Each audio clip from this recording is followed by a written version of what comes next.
Hello, everybody, and welcome to Andrelczyk Amusement Academy. Today is episode number 19, Inversion Firsts. If this is your first time joining our stream here, welcome in, and thank you for coming along. Andrelczyk Amusement Academy is a tutorial series where I teach how to build realistic roller coasters in RCT2. I am a real-life theme park designer, and I like to play this game, so I figured, why not combine both of them together and do some cool coasters. So every week we pick a theme, and we do 9 different coasters based on that theme, and kind of talk through the history of the coasters and all of that other kind of fun stuff that goes with it. So today we are doing inversion firsts. So the idea is the first coaster to have a certain number of inversions all the way up through the most. So we're going to kind of work our way up. So we have our 9 coasters here. So we'll start with one inversion, which is Revolution. And yes, I realize that there were wooden coasters in the early 1900s that had loops in them. And while those are interesting, we're talking modern coasters here. Maybe one day if we do another historical coaster stream, we'll do one of those. But for the purposes of this, Revolution at Magic Mountain is our first single inversion coaster. After that, we're going to look at 2 inversions, which is Corkscrew at Knott's Berry Farm. Then we're going to look at 3 inversions, which is Cedar Point's Corkscrew. Then we'll go to 4 inversions, which is Orient Express at Worlds of Fun. Then we are going to do 5, which is Viper at Darien Lake. 6, Vortex at Kings Island. May it rest in peace. 7 is Shockwave at Six Flags Great America in Chicago. 8 is Dragon Con at Port Aventura.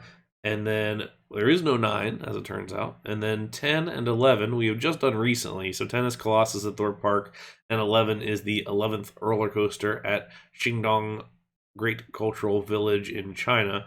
And we just did those. So we're not going to do those today, since those we've done on a couple of different streams. But 14 is Smiler, so we skip from 12 and 13 and go straight to 14 inversions. That's going to be Smiler, our finale for today.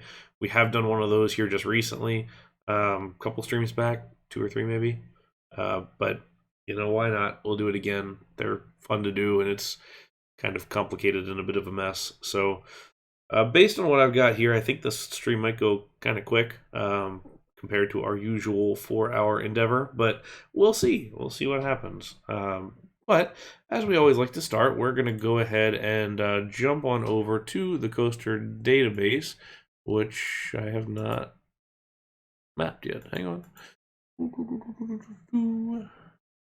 Please ignore the blank screen. And look at this instead. Okay, so New Revolution is Six Flags Magic Mountain. This was 1976, which is going to be a little bit interesting because the first one of this whole series is actually the 2 inversion, the Corkscrew. That was 1975. But since we're going in order of inversions and not date-wise, we're going to look at it in this order. So Revolution was the first modern-day looping roller coaster. Here is a good panorama shot of the thing before the trees grew in, before Atsu sat over top of it, before Magic Mountain was kind of what it is today. You'll notice kind of first out that the loop is way at the end of the ride. It's sort of in a signature spot, which is cool. You have this whole ride plaza here in the middle, looking up at the loop. But it happens like way down in the ride. So you've got your big lift hill up the terrain, a nice steep drop, down and up again, back around to a brake run, and then a shallow drop all the way down into this loop, wrapping up and around into an actual tunnel, and then back through the loop for a helix finale. There's a couple of brake runs here. We have one, there's a second one, and a third one. So we can run a bunch of trains if we want to. We're not necessarily going to. So we'll go through all of that and look at it. So Super Duper Looper is the other thing that we've got. That was the second one of these. That was the second modern looping coaster. And that one goes straight into the loop right away and then has some helixes and stuff. But it's all sort of the same overall design. So that's what we're going to look at. So let's let's jump back and let's begin. Actually, you know what? Since this is the first one, let's go to Coaster Force and let's take a ride.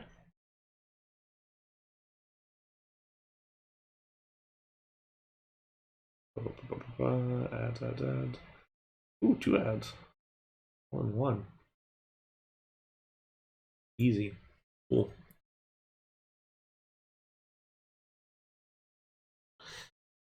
Hey, how's it going? I'm glad you're enjoying it. Sound off or sound on, whatever you like.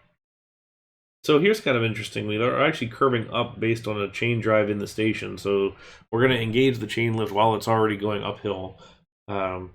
And compared to that image that we were just looking at, the trees have grown in quite a bit and look great. I love the way that this ride sits into the terrain. It just recently got a repaint, got new trains. Thankfully got rid of over-the-shoulder harnesses, and now it's just looking great. It was lap bars initially, then it was retrofitted with over-the-shoulders, which is a travesty, and now it's back to this. A great swooping first drop here, right down to the ground.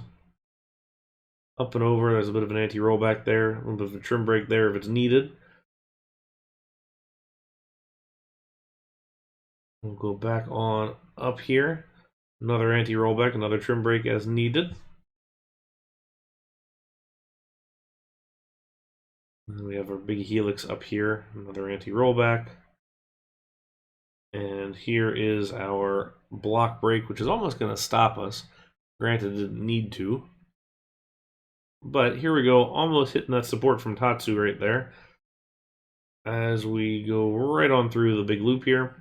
Schwarzkopf's loops were very circular, so that was definitely a thing that you'll notice on a lot of these. Another anti-rollback, another brake run.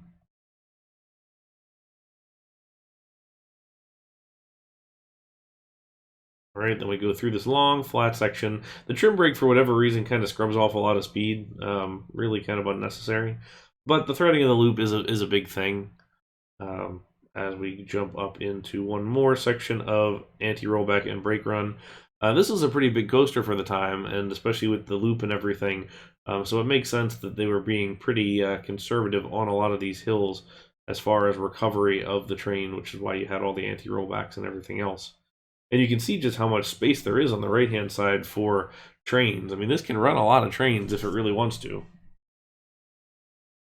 So when you're pumping them through, it's very possible to run quite the number of them. So we will go on back. Let's jump on back to our game. Ooh, we're zooming around. Okay. So what we're going to do is select the mini coaster. Mini coaster because that's the track type that's used here. So we want to go with that, and then we'll change the Schwarzkopf trains and add them on here in a little bit. Schwarzkopf is one of my favorite coaster manufacturers, so it's always nice to do one of these. Alright, loop and coaster trains. I've got all my cheats enabled, so we don't have to go through any of that sort of stuff. We're going to go with, I believe it is a 5-car train, which it is. Get our single train in here to start. Okay.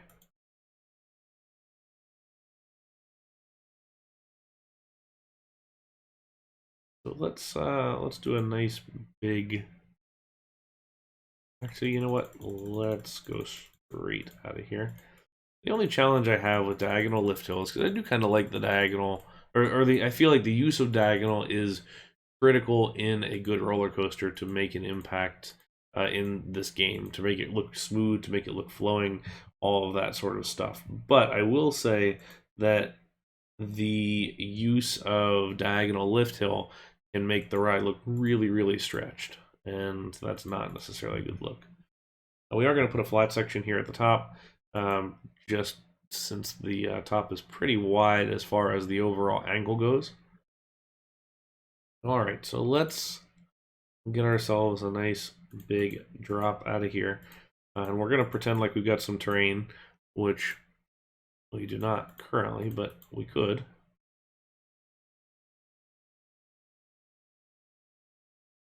All right, so we're at 100 feet overall.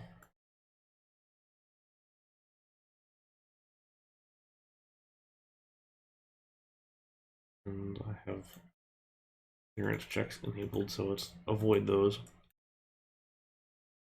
So keep in mind that we are still going to be doing more kind of easy transitions to things, because this was still back when, you know, they were doing more kind of, or I would say less less aggressive directional changes, things like that, all that.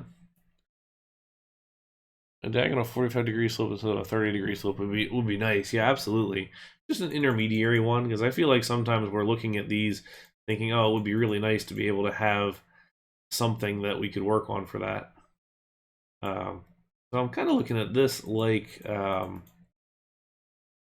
Leesburg Banana, which is around the same time, and it has a nice helix to start, really nice helix, and drop out of there.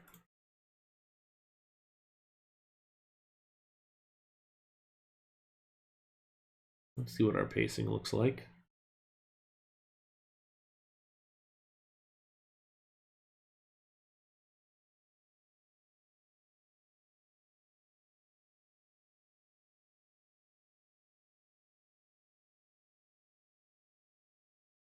That puts me at 55. I want to be a little bit higher than that.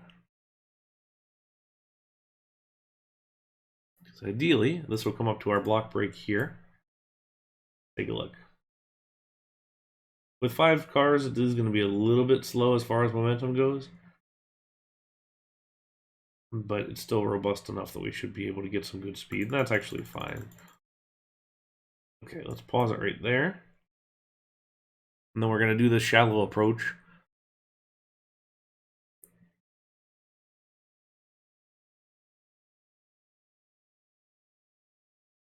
So we can do the current Schwarzkopf loops as an option.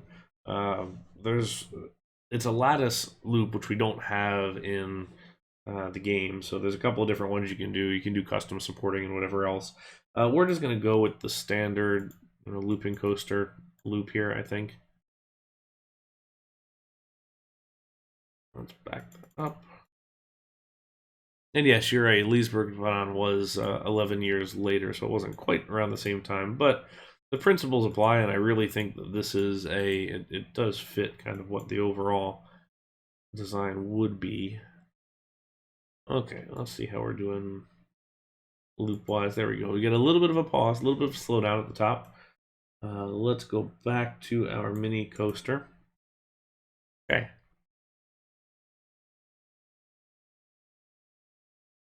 Then we can go ahead, just so we have it, is select another one here, disable our clearance checks, and then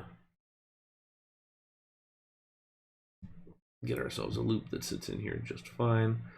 We can actually look at this potentially on the half tile, because you can see how the mini coaster and the Schwarzkopf track don't quite line up exactly, but for now we're gonna stick with this. Something to consider is our clearances. So you can look at how the clearances sit right now, because we need to be able to get the coaster to go through here.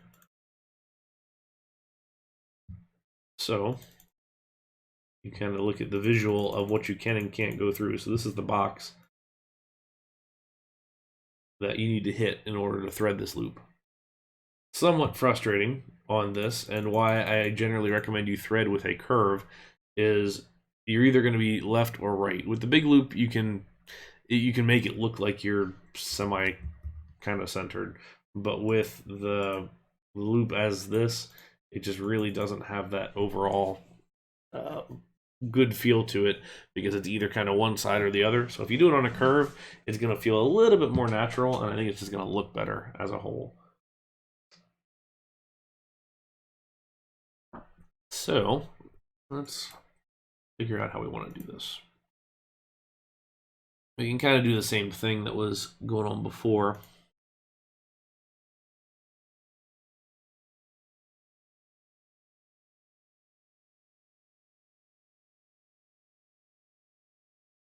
Do something of a figure 8 around here. It definitely has a lot of meandering that's going on.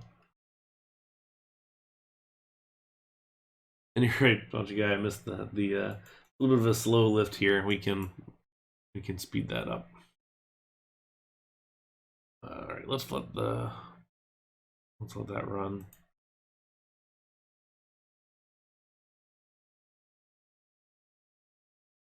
So thinking potentially coming around through, and then the question remains, what do we do after that? So we can kind of come around. We could do a helix down and then up and into the brake run. Let's just, by means of figuring it out, we'll put in that just so we know at least what we're dealing with. That's about where your brake run wants to be.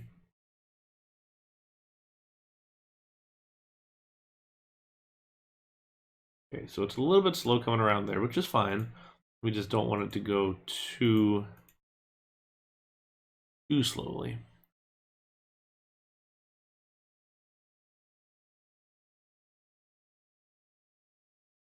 Okay, so that's going to be a little bit too far. It's not going to quite line up right.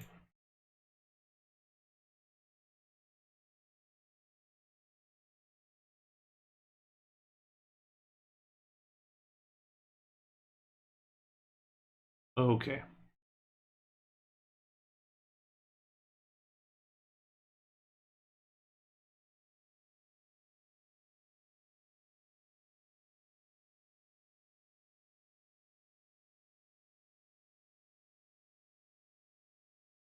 Clear out these path blocks.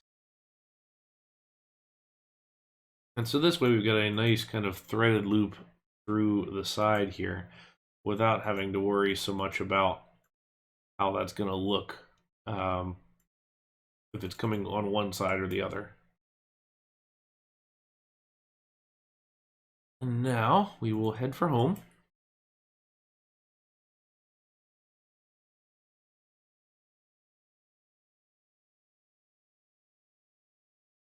Sort of a final drop in here. I find myself doing this kind of swoopy S-turn thing quite a lot lately. I do like the look of it.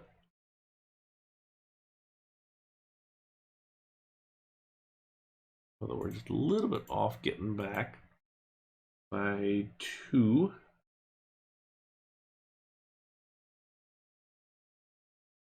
So we can do a couple things.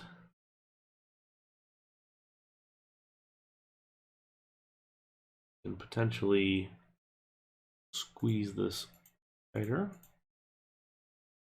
or make it go higher. You go one more, 35.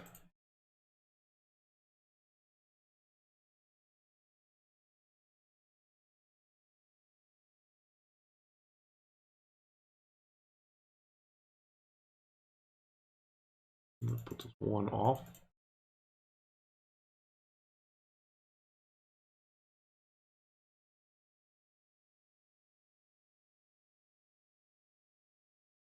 Out like this. Let's bank that again just to smooth out that overall transition, and then now we're gonna roll into the brakes there. Though what we can do to help that look maybe a little bit nicer is actually just roll it right up into the brakes and change the level of the station. We can do.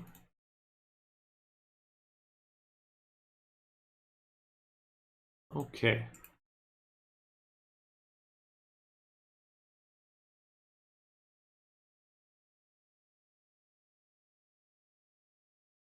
Okay, so put in our block brakes.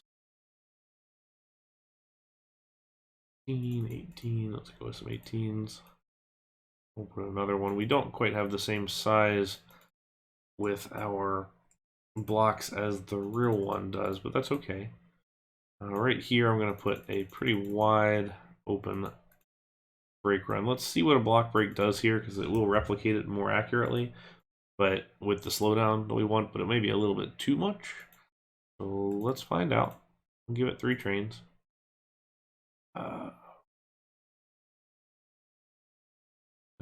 Oh shoot. Guessing I've rebuilt this whole thing as lift hill. And we have. This is the one problem I run into a lot, where lift hill is accidentally toggled and then it just builds the whole thing, and it doesn't show up since the images don't show up there. So totally fine. We will adjust it. 13, 18, 22. That's probably gonna be enough, but 27 just in case. 2. All right. We could even up this to a second or a 6th car if we want.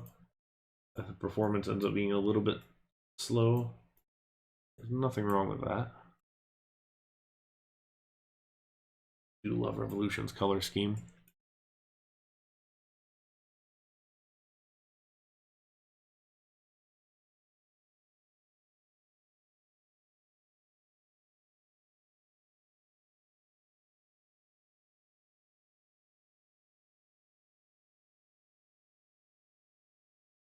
Grabs a little bit much, but it picks up some speed here at the end. The real one does have some issues as far as speed goes there. Challenge we run into now is the second half is a little bit too long, so there's another block break on the real one because of that. So now we're triple stacked, which is not ideal, but something we can look at later on, perhaps. Adjust your dispatch times for it.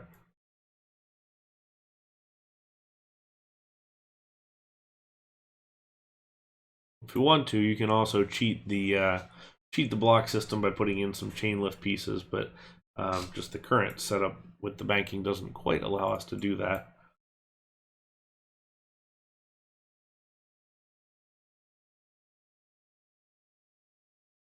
But we know that this could still pass the block test, because you should be able to get a train home from any block break that you have if it starts from a stopped, or if it's stopped. So that's a good test for your coasters out there if you have block breaks on them. If it's stopped, can it make it around the rest of the layout? If it's not, if it can't, then either your friction's just not quite right in the game, or you just didn't do the block right. A block should not be lower than something else beyond it. Hey Soap, welcome in. Thank you for joining. How are you today?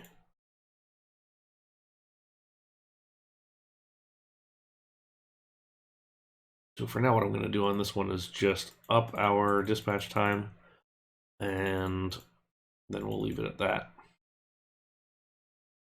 And so it actually follows that. We have to open it. Fortunately, it doesn't follow that in test, but we will get there.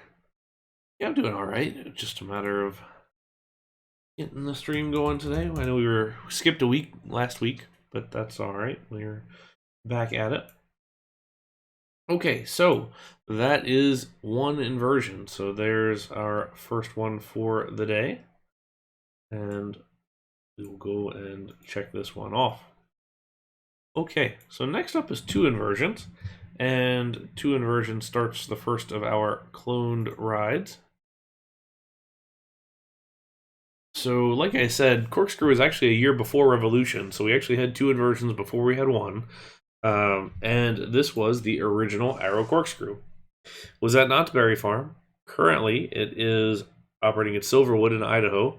So it is still going after all these years. You can still ride the original one.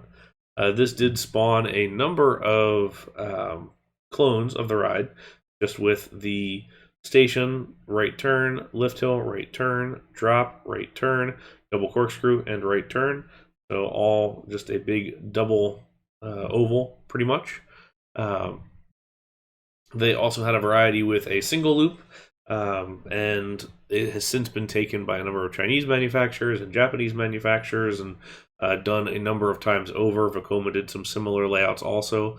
You have your corkscrew, you have your loop screw, you have your double loop screw, all of those sorts of things. Now the big thing you'll notice here on this one is that the corkscrews are diagonal to everything else. which is a problem in RCT because we can't do that. We don't have those pieces yet. Hopefully, when/if the new save format comes, we will be able to do that at some point, but until then, we are kind of stuck figuring it out on our own. Kind of looks nice. It fit in there very nicely, very old school look. Roaring 20s corkscrew. It was a big deal when it happened in the very first one. Okay, so let's go back to the game and let's get our corkscrew coaster here. All right, I've done a couple of these, and it's just really a matter of personal preference for some of these things. So there are lots of different ways to do a corkscrew coaster. It just depends on what you're comfortable with or what you think is the best looking way. Since you don't have the diagonals, it is definitely a trade-off, and there are definitely going to be a lot of opinions about which things you should trade off versus not. For me, I want my corkscrews to be essentially continuous. I've seen an option where you can do a corkscrew, then do an S-bend, and then do another corkscrew, which, sure, it gets them in the same line, but it also, in my opinion, kind of breaks it up. So, not the biggest fan of that, but to each their own. If that's the way that you like it, then go for it that way. Okay, we are going to go a little bit bigger, too, than we probably would otherwise, but we're going to come off the lift hill and drop down into our helix, or our turn here, and then we'll flatten out. And actually, we can go kind of one more down, probably two more down. Okay. Do this. Flatten this out because we're going to need some space. I'm actually not going to smooth this bottom piece. So it's one of those things where you can if you want to. Of course, now that I say that, I'm looking at it and it looks a little bit rough. So let's go ahead and do this. Pull it up. I'm going to bank this pre-lift. In the real thing, the pre-lift is pretty tight, but you have to be wider than our bottom section, which is, the 4 across, because that's as tight as you can get. And so our next option up is the 6 across with the 3 medium corners. So it unfortunately kind of is what it is. So we got to sort of deal with that. Okay. So now we're going to go up and see how far we can get with this. So a couple things to note is that this corner is kind of right over top of this corner here. So you want to be pretty darn close to that. And typically then you drop in and you roll into your right-hand corkscrews. Kind of one here and then one here. But again, since we can't necessarily do that,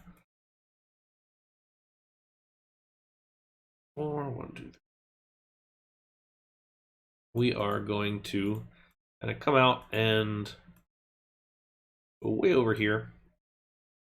1 and 2. And then this is going to set us 1, 2, 3, 4, 5 away from the station. So we can do a couple things. We can either push this out one more, or we can make that a varied radius corner, which is probably okay in this instance. The other thing that we can do is something like this, which that puts us up to 30, so we don't want to do that. We want to do the smaller climb. Into a tight corner. Then we can drop down and into the brakes. You can go one more if we want. Go all the way down, or we can bring this up one, which I think I'm going to do.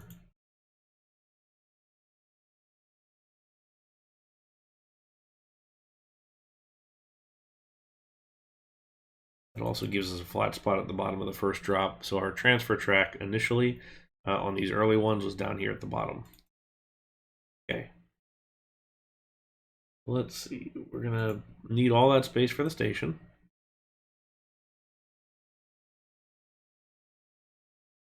These early ones ran only a single train. They were later modified, some of these, to run a two-train operation with a block brake back here, so we can throw in one, but you don't really need it.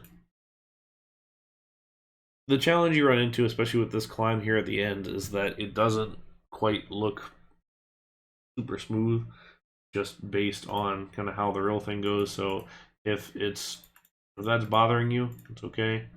You can kind of come, just roll up and then into a larger corner, into a smaller corner like this, or something similar. Or like I said earlier, you can build out one more and then make it work. I kind of like going this way, so I will. The one note that I would have from a just general realism standpoint, if you're trying to go for an exact recreation, is that this turnaround here actually sits more out here, say 4 tiles down maybe. So if you did do that and you wanted to get the 6 across, it would behoove you to add another straight piece here, do this as a shallow or something or another. The big one here for me, and one of the things that I kind of refuse to skimp on from, or to change on these, is the train length. So this is a 6-car train. We typically, I mean, these rides in the game, the Corkscrew Coaster trains, are really, really big and just sort of unwieldy compared to all the other ones. They take up a ton of space, but I think it's really important to have that. So here we go. Let's take a look.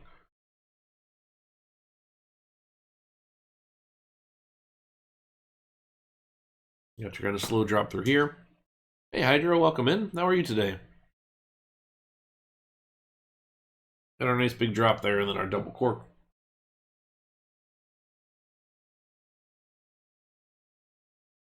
And then up into the brakes. And you can adjust those brakes for kind of a smooth slowdown throughout the whole thing. Couple things to note: the chain does go up and over the top, which I always do. You don't want to just end it at the top, so you reselect your chain and then kind of bend it over one more. Thanks, Hydra. I'm doing good. I'm doing good today. And then one thing, of course, just based on the corkscrews, is the ubiquitous nature of the corkscrew itself. It makes for a great pathway. It makes for a great queue line. It makes for a great put the train underneath there, or do some kind of other ride interaction, because it is worth your time. I was going to put a train there, but I guess I don't have it selected. Fine. So there's our number 2, and that's the arrow corkscrew. That is the second one in today's series. That was the 2-inversion, the very first one to go upside down twice. Those were sort of the early standard ones, and you look at where we kind of went from there. So this was 1975, and that was 2 inversions, and Revolution was 1976. And the next one after that was the Corkscrew at Cedar Point, which is also in 1976. So already in really less than a year, well, about a year between one to the other, we went from no inversions in the modern era to 3 all at once. So this is what we're going to look at now. So Cedar Point's Corkscrew is sort of kind of similar, but it adds a loop in there. What's interesting about this one is that it is a custom shape, custom layout. So it does have a little bit to it, which is good. Let me see if we can find a POV. Give me 1 second to pull one of these up. Cedar Point does their own POVs for a lot of these rides, which is very welcome. Wish more parks would do that. All right. So here we are right along the Top Thrill Dragster Midway, which I guess at one point was the Corkscrew Midway. This was the king for a couple of years. We have our drop into our flat corner. Notice how low you sit in between the rails. You sit very deep down in these coaster bodies, which is kind of one of the reasons why they look a little janky when you have the banking. because your heartline is just so low. These rides weren't heartline to begin with, but they you kind of sit almost within the rail. So sometimes you look at these and the clearances just look ultra tight from something above, but you consider how low everybody was sitting, and there's a fair bit of space before you run into the clearance envelope.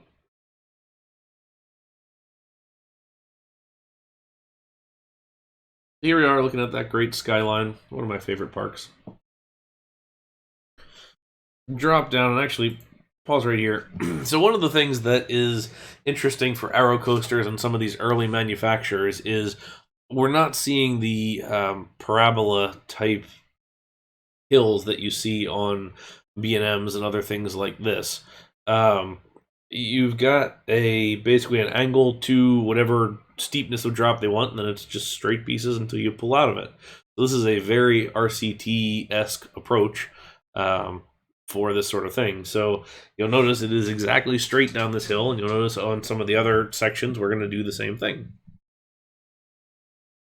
Looking at the horrible backstage, but if you're looking at that rather than the coaster, then the coaster is not doing too much for you. Okay, there's a really quick airtime hill here, which is not great with the horse collar restraints. Right into the loop. Then we go up and into our theoretical mid-course brake run, although it does not have that any longer. We roll around some cool planters underneath to our double corkscrew. And some couple little jarring transitions here as we roll into our brake run. So there are some similar rides to this if you're familiar with the big loop at Heide Park in Germany. That's got 2 loops instead of that airtime hill and has a helix at the end. One of the things that's very interesting on this one, and you'll notice we are still like miles away from the station. This has a ridiculously long brake run because this can run 3 trains pretty smoothly, even with the lack of mid-course brake run on the spot out there that I pointed out. So you can indeed run 3 trains on this, and they do during the summer.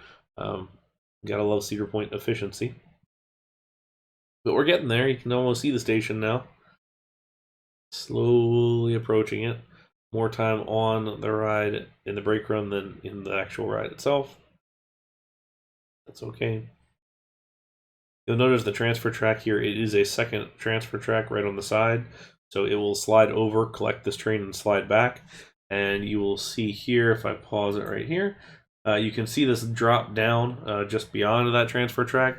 The ride can get winched downwards underneath the station, which is where the actual maintenance area is. So that's where train 3 is currently hiding. You can kind of see it drop down there. It's not like they just let it go freewheel down. It's actually winched down there. So young me was very disappointed to find it was a winch and not just, dropped. Okay, so let's go back to the game. And we're going to do something pretty darn similar to what we just did.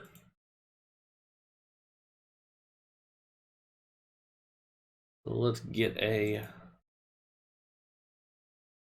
corkscrew train again, and then first thing we want to do is get a loop situated.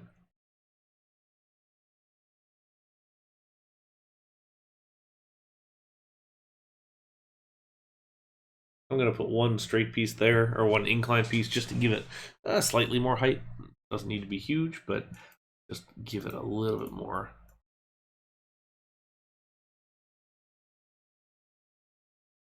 Okay, now we're going to work our way backwards.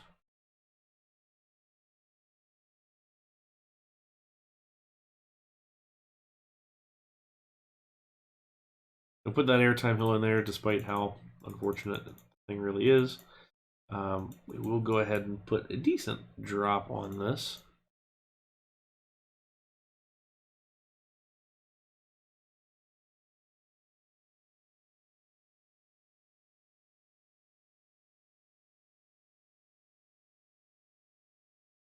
Then our station here. This one is still a 6-car train. Gratuitous straight pieces are totally acceptable on these.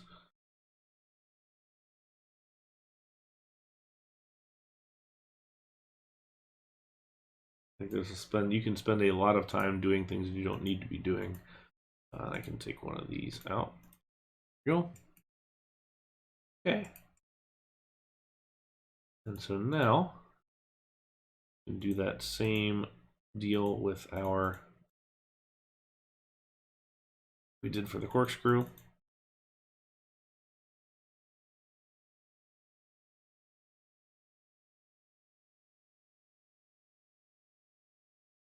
I will put this up just a little bit.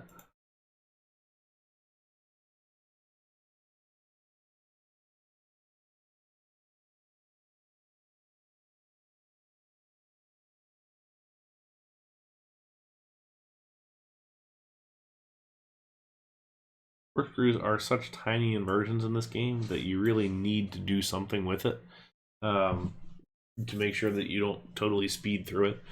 You should kind of ease your way through a corkscrew. If you're not, then it's probably going to be too fast.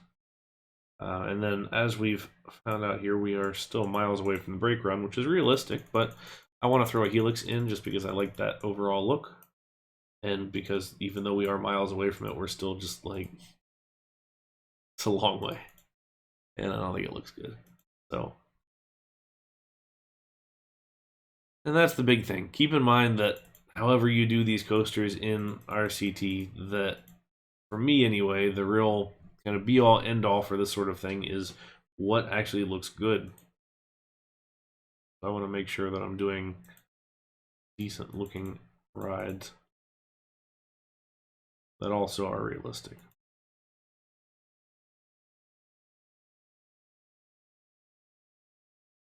Let's see, maybe there's a better way to do that.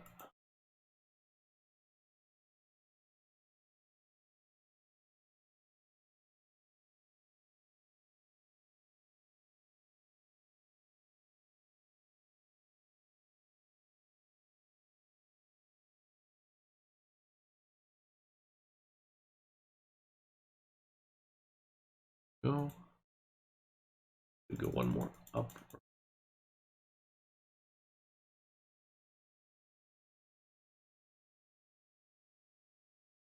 I do wish that, and hopefully the new save format could indeed bring something like this, but that the corkscrew trains could have a banked, or corkscrew track could have banked diving corners. This always bothered the heck out of me, how this is not smooth like the rest of them. So it would be nice to have, but who knows. All right, now we will go way back here. On our brake run. As a good rule of thumb, it's more, you always use more brake run than you think you're going to need.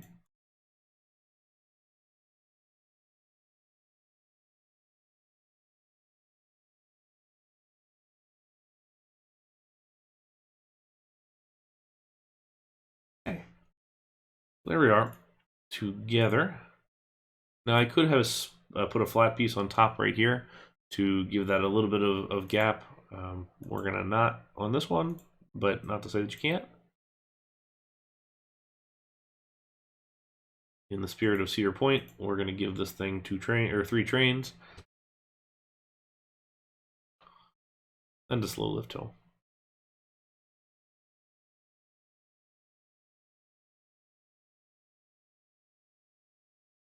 Yeah, so if you could have custom versions of the track, I think the issue at the moment is more so the bureaucracy of would they get merged with the new or into the current system versus ones that are easily done as a plugin.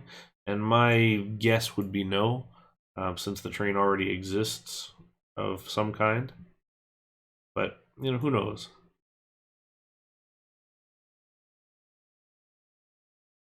Noticing a color theme so far.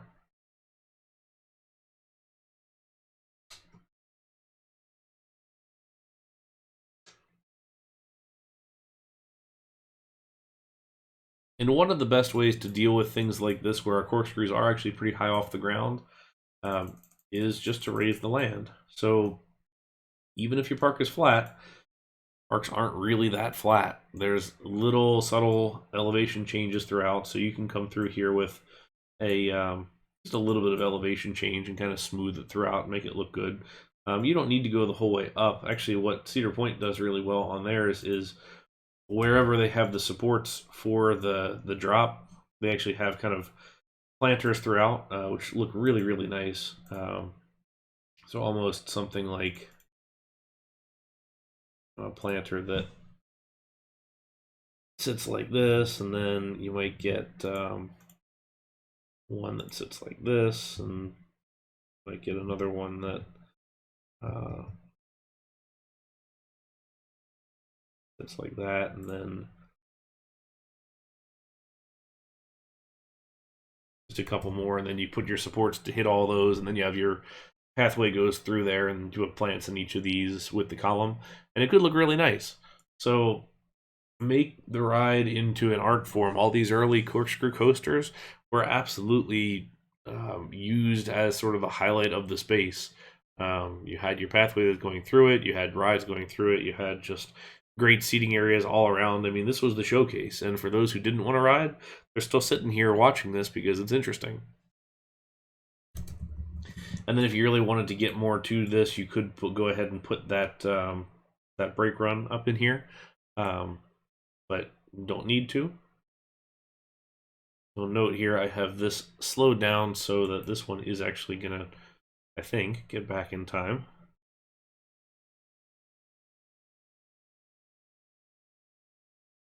Actually pretty substantially in time.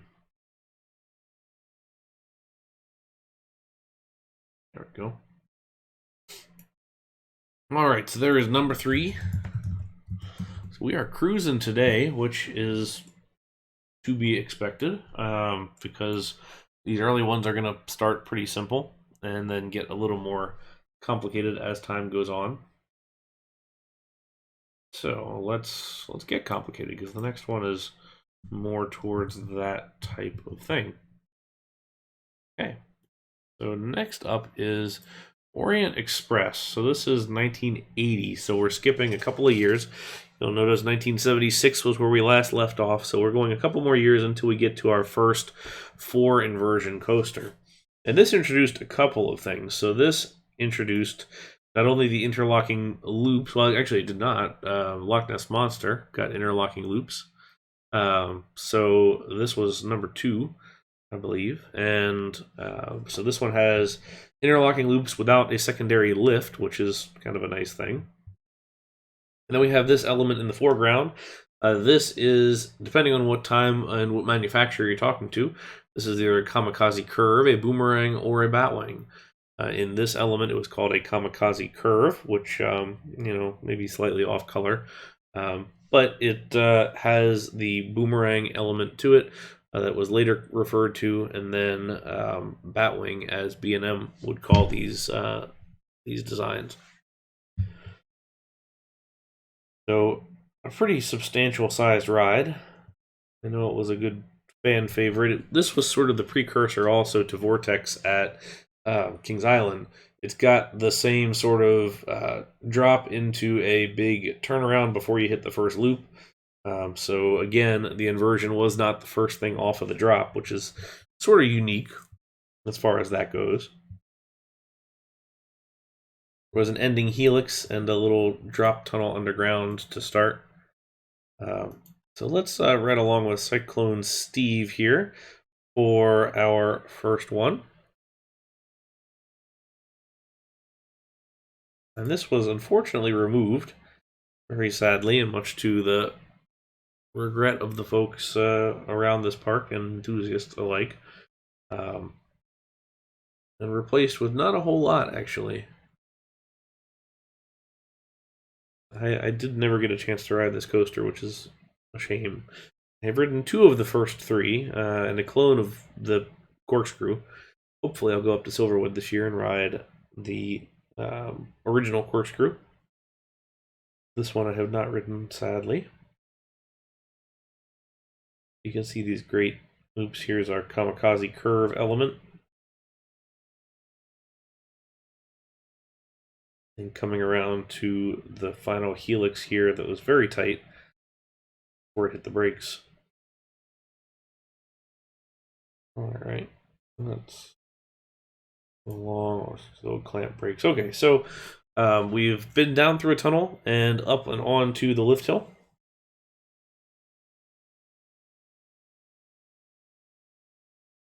Kind of slow going for our lift hill, but that's about par for the course. These old arrows didn't necessarily have the greatest of chain tensioning, so you kind of had the push and pull feeling as you were sort of being winched up. It's almost bouncy.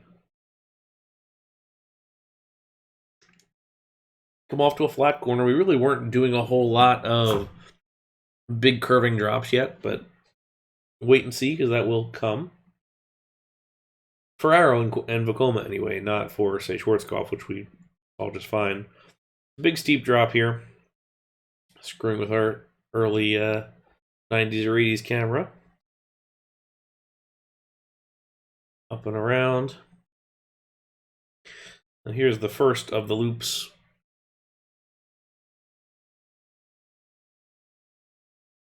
Into the mid-course brake run.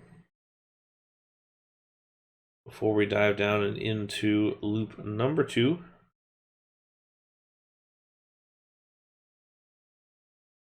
Now here we are into the kamikaze curve, which is really going to mess with the camera here. These cameras were not designed for these sorts of forces.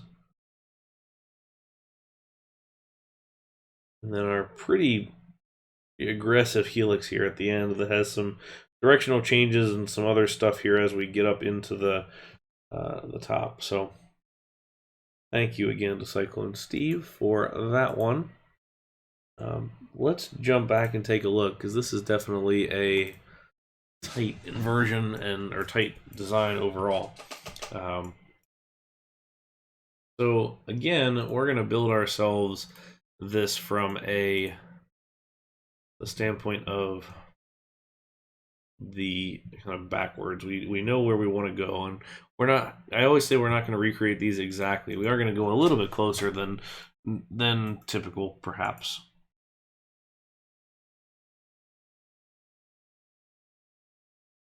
We're going to start all the way down at this kamikaze curve, which this element is going to feature on the next couple.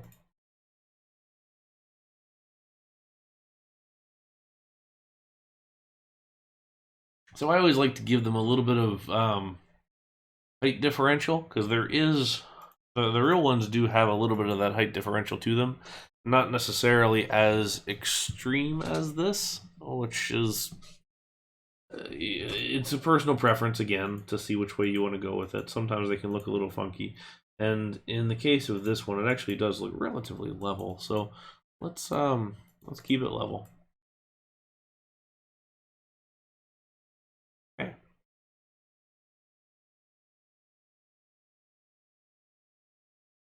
And then we will put our loop in here. Okay, so now what we have to do is get this thing to fit into another loop.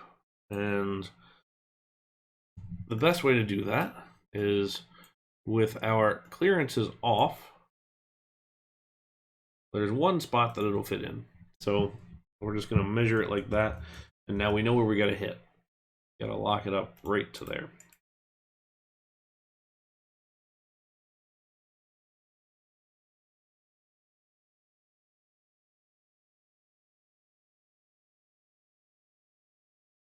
Okay.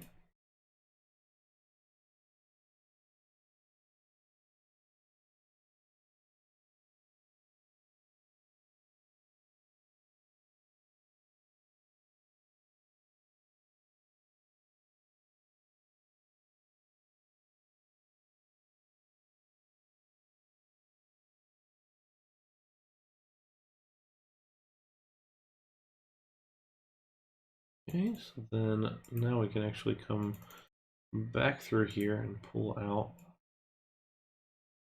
this direction. So there we go. Hey there, Rob. Welcome in. How are you doing today? Now this one may be a little bit fast, just based on the size of drop that we've got there, but I don't want to go any smaller necessarily. So we would typically put a brake run here with the just give it a little bit of something to at least stop it.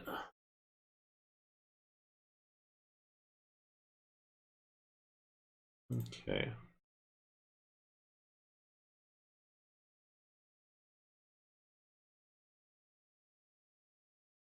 Now, let's think about this just a little bit and see what we want to do.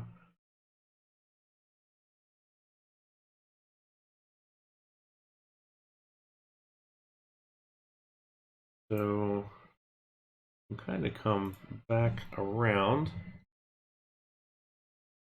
And like I said earlier, this is very much something based on the early, kind of an early Vortex consideration for Kings Island. So we've got that similar type style here.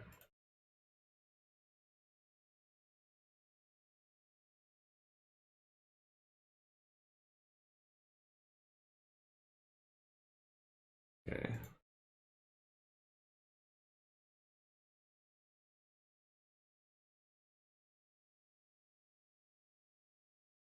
One more. So let's throw it in right here. One more.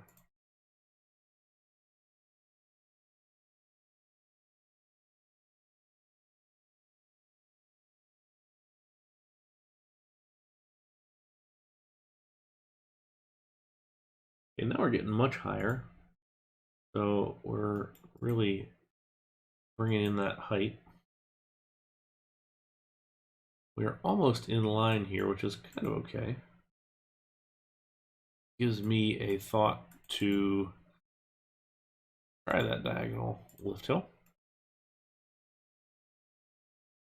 See if it hits. It does not. So that's cool. Give us a little bit of interaction there.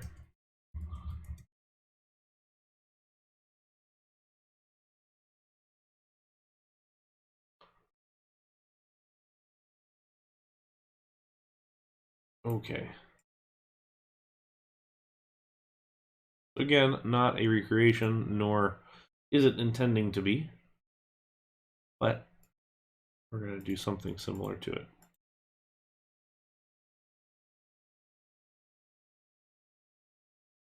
Okay, so this is the first one that's going to jump up to the 7-car train. So now we have even more station length and brake run length.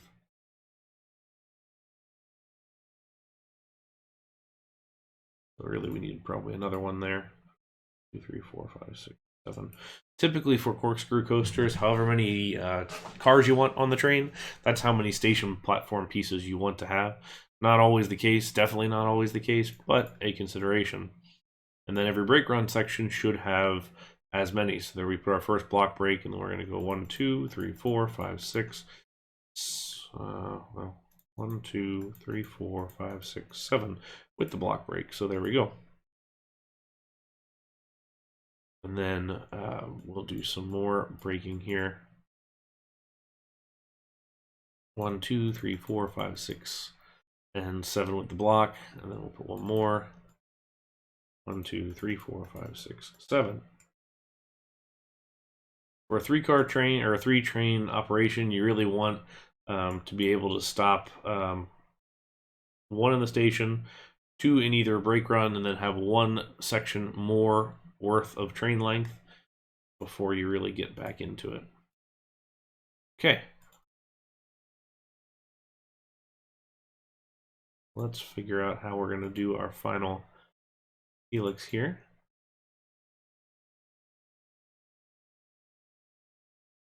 That helix was awfully tight and awfully unpleasant looking on the real thing.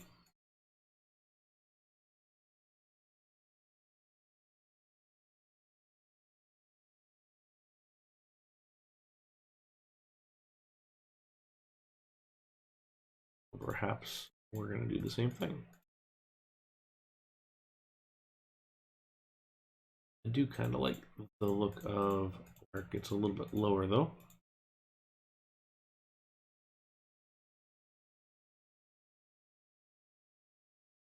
Now the tight corner is not my favorite, which is what I'm trying to avoid. And also not rebuild the whole station, but to be honest, it is worth our time to do it properly.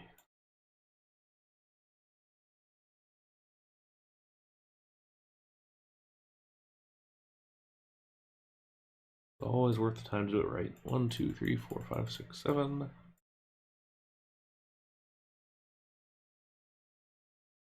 Turn. Turn. 2, 3, 4, 5, 6. And here's where our block break will sit. Another. We can clear out the old one. And one thing too, I like to have a little bit of a gap into brake run because you really don't want to be slowing down while half the cars are still out on the course.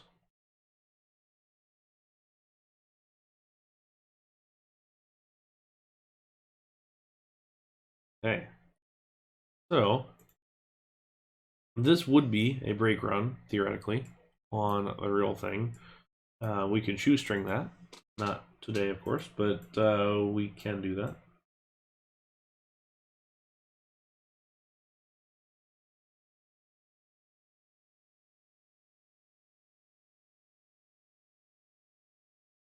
Just run one train for the beginning here and see how it looks.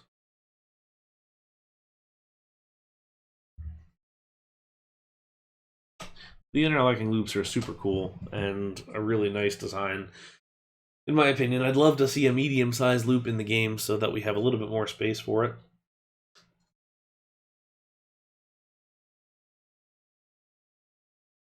The biggest concern that we're going to run into here is just speed.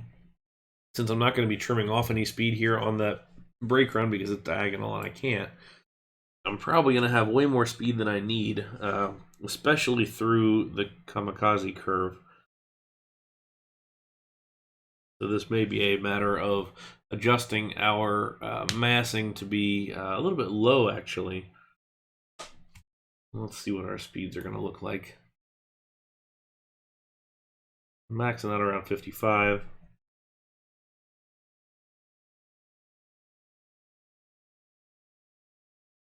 Got a nice pacing through there. You're doing okay so far. That's not too bad. That's too fast. But not awful.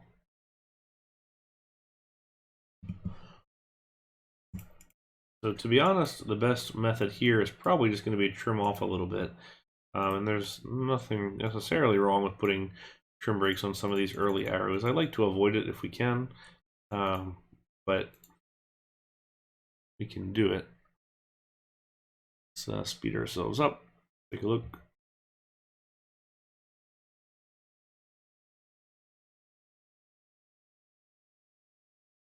What we want to do is make it not look super apparent that it's just braking beforehand. We also consider that we're also in the process of going up the hill, so it's going to scrub off more speed than your brake run is listed as. We're at 34.45, and this can go up one more.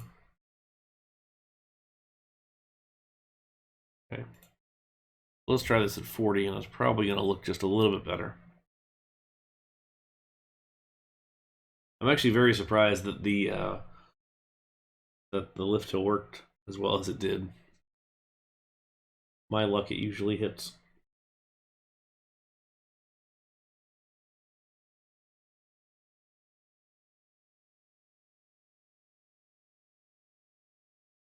Yeah, I'm relatively happy with the pacing through the first part.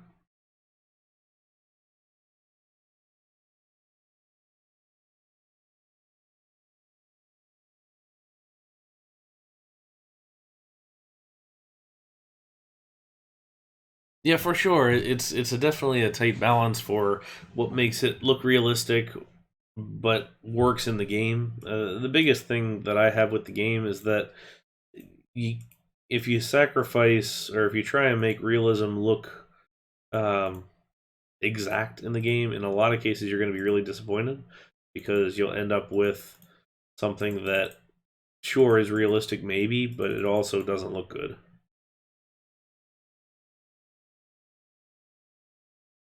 You definitely have to balance those looks and actual usage. Alright, so we'll give this 3 trains, even though those aren't going to run right because we've got this guy in the way. Now I could put a lift hill berry one here, or it wouldn't work here, but you could do that to sort of cheat the fact that this is a diagonal brake run. Like I said, you can shoestring that, break off one of the back cars, and run this with a diagonal brake run. Doing that with blocks is way harder, like way harder. Not something I would recommend, but a consideration anyway. But I will say, if you're sticking around for the stream, we're 2 away from Vortex, so watch when we do Vortex, just the similarities here to lift hill, flat curve, big drop, this turnaround with the swoopy drop, a loop, a brake run sort of kind of like this, and then something happening to a batwing to a helix. So it's going to be really, really close to the same kind of design. So it's pretty easy to see that Orient Express was a precursor to what became Vortex. But in between, we are going to have another one. So in between, we're actually going to go to Darien Lake, of all places, for Viper. Now, this is another Arrow custom looping coaster. Another one I've had the somewhat pleasure of riding. We'll call it pleasure.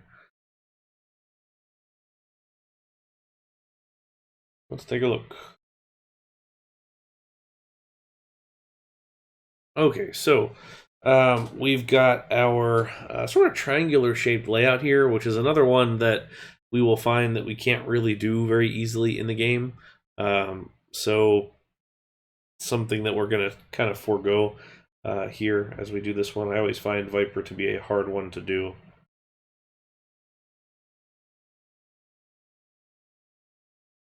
So this is in upstate New York, kind of close to Canada, which is why we have the Canadian flag there.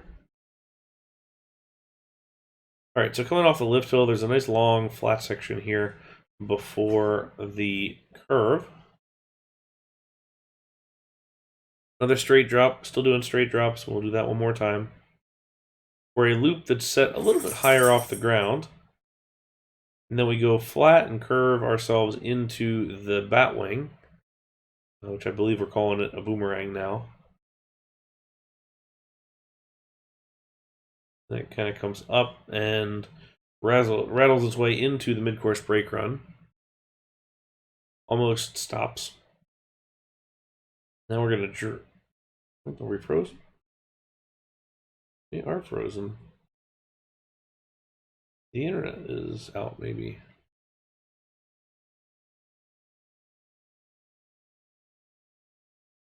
It's flashing weird. Weird.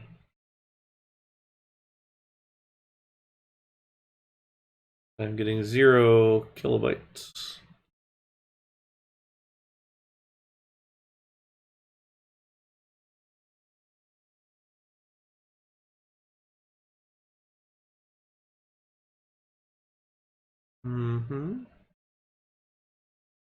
Reconnection successful, maybe? Hey, there it goes. Welcome back. All right, so if you missed that, we just lost our internet. So now that it's back, let's have a look. So we picked up on the mid-course brake run here. So we're gonna slope on down into a diving corner here. That's gonna have this kind of horrendous banking into a double corkscrew over the miniature golf course. And then this really, really close helix to the ground that will end in an underground tunnel and into the brake run, parallel to the mid-course brakes up above. So let's go back and take a look at this one.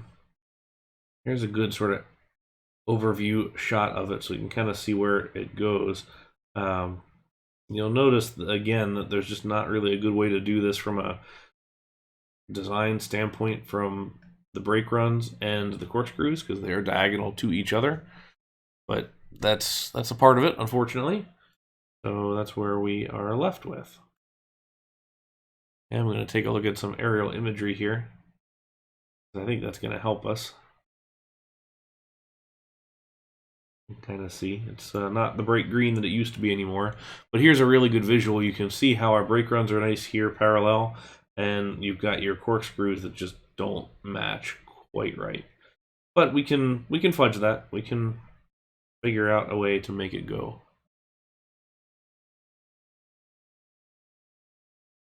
So let's take ourselves back to the game.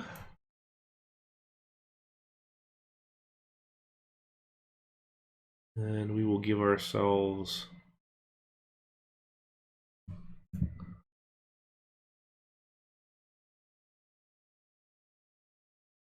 I have a thought process here, which is why I am making this a little bit wider. We'll probably play with that a little more. Again, 7-car train, so 7 station here.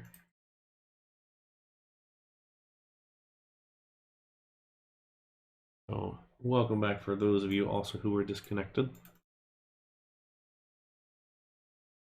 Okay, let's get ourselves in the mood ahead of time and go with this greenish, flat greenish thing. We won't go with the black one that it currently is.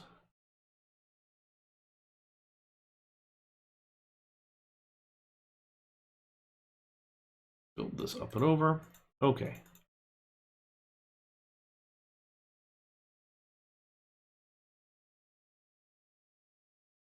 Now we have our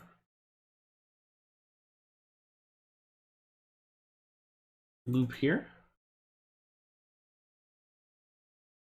And so we can go straight into this. Now the real one has a bit of a curve here, which we can go for or not. Either one. But we want to have this kind of drop down and do corkscrews on the left and right in a row. Well, let's just see what happens if we stick it here.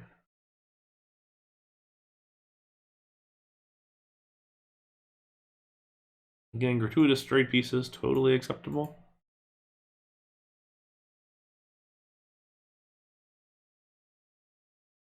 We'll go with a similarly sized boomerang element here. And you can, by the way, if you want this to come out exactly at the same spot, you can go up again and then do it right here so it comes out right next to each other, which is a little more towards what it's actually doing, but I don't quite like the way that a shallow piece or a flattened piece into a climbing piece looks. Not my most favorite overall. So we'll stick with this then. And do this.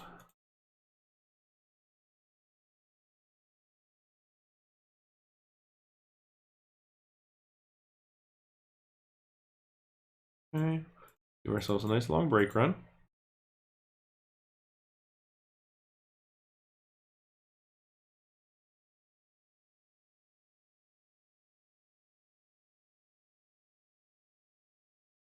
And if we do it like this, we have just enough space to get both of these in here.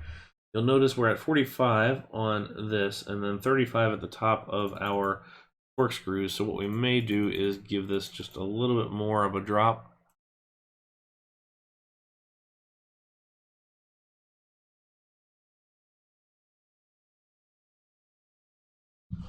This would be a prime candidate too for a diagonal station. But we're not going to get that fancy today.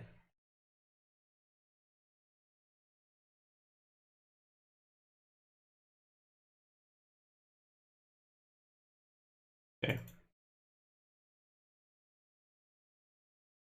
Now we've got to get into this final helix, which is going to happen up underneath of the coaster.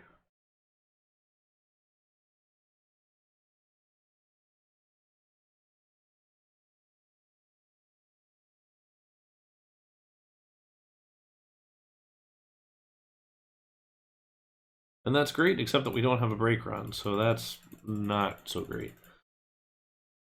So what we'll do is figure out kind of what that brake run is going to look like now. So 1, 2, 3, 4, 5, 6, 7. 1, 2, 3, 4, 7.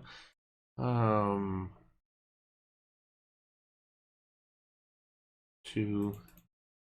Let's see. 1, 2, 3, 4, 6.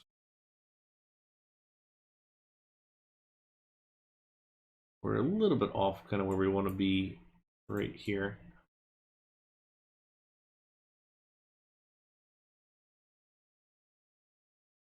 We can also bring this as an upwards helix and have what we would consider a diagonal corner here. Only problem being that this corner below is at 20 feet, so can't quite do that.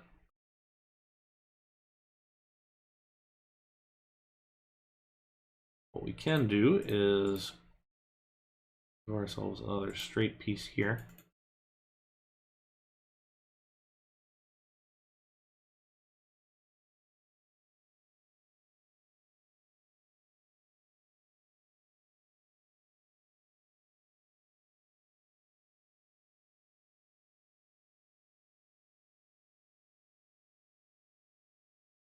Put a lift hill and hit here, and then we can pull out the rest of this lift.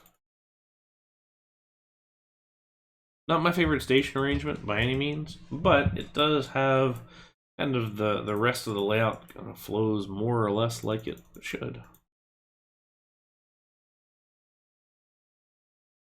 We're going to keep this thing wide open and then put blocks here. Now we'll pull all of this away. Block break.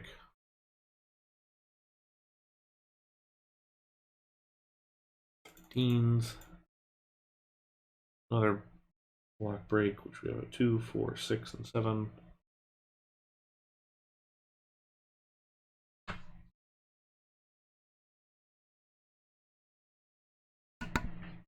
Okay, and then a couple more here, 18, 22, 27, 31. We're not going to be going any faster than that. Okay. All right, so we still got a couple of brake run spaces here. We sort of approximate this as what would be slightly diagonal.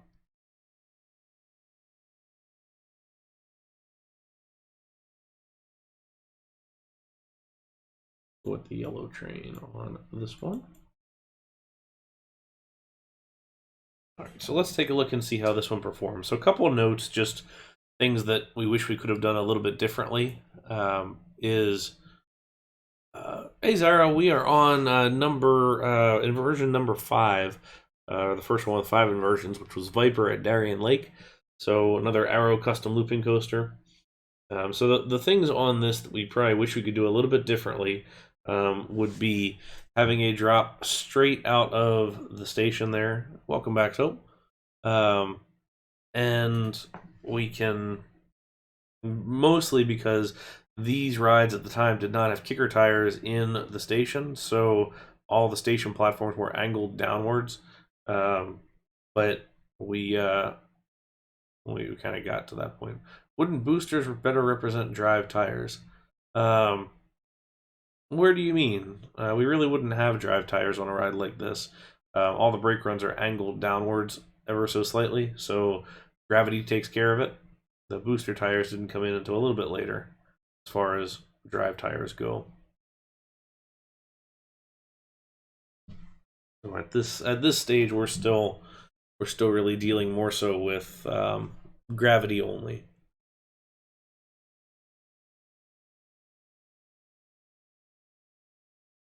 And I will say that the more that I look at this, I think I would like to come back through and just replace this here. Rather have that down at the bottom here than anywhere else, but this works just fine.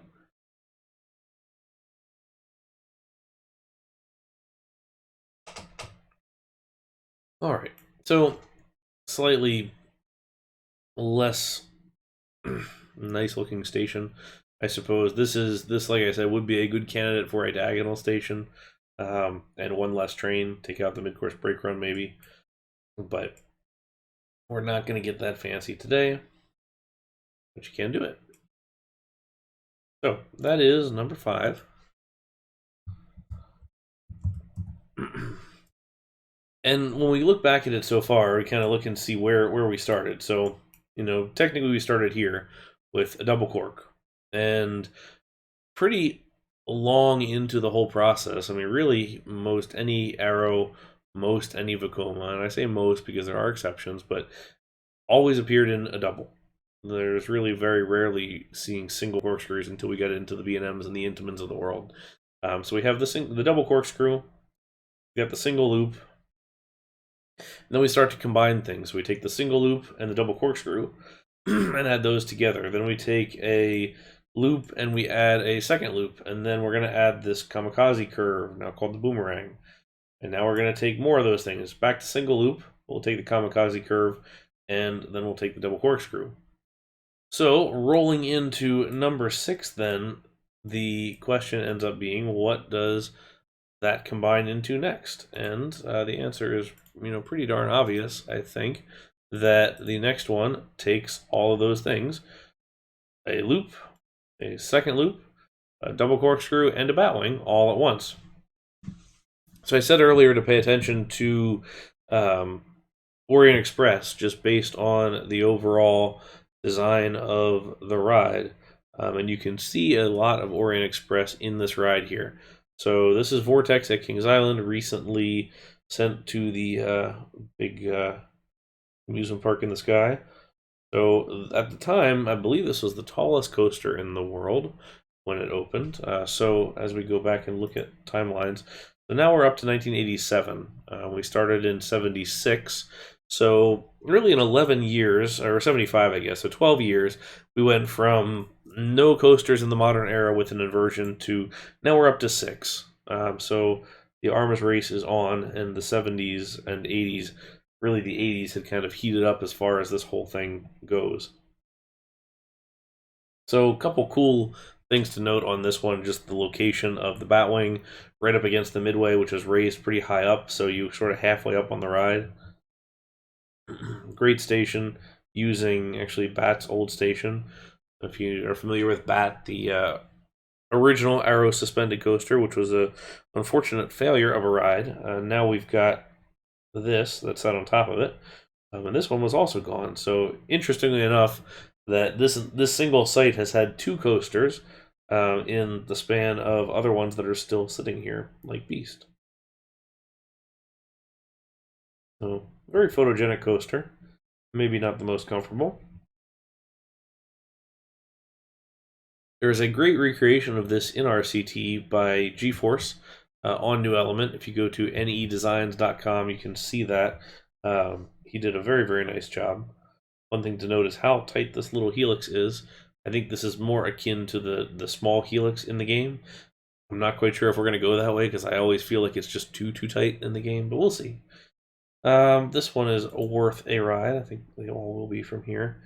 Alright, let's see which one we want to do. Vortex off-ride, Vortex on-ride. Go back to our friends at Coaster Force.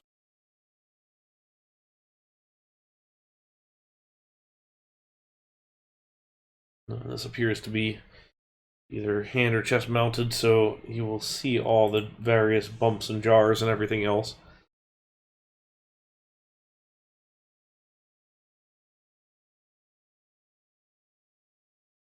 A lot of people were happy to see this coaster go. I can't say I'm ever happy to see a coaster go. No, it was not comfortable, but it was a piece of history, and it was very, very much a kind of milestone type coaster.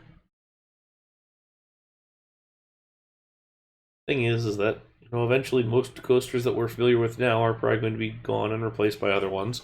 So it's a fact of our hobby, as it were. But it's always sad to see one go, especially one that is as iconic as something like this. Alright, so here we are way up high over Kings Island. Flat curve right here into our big straight drop. This is the last of our straight drops in the series. Big climb up into our diving circle turnaround here.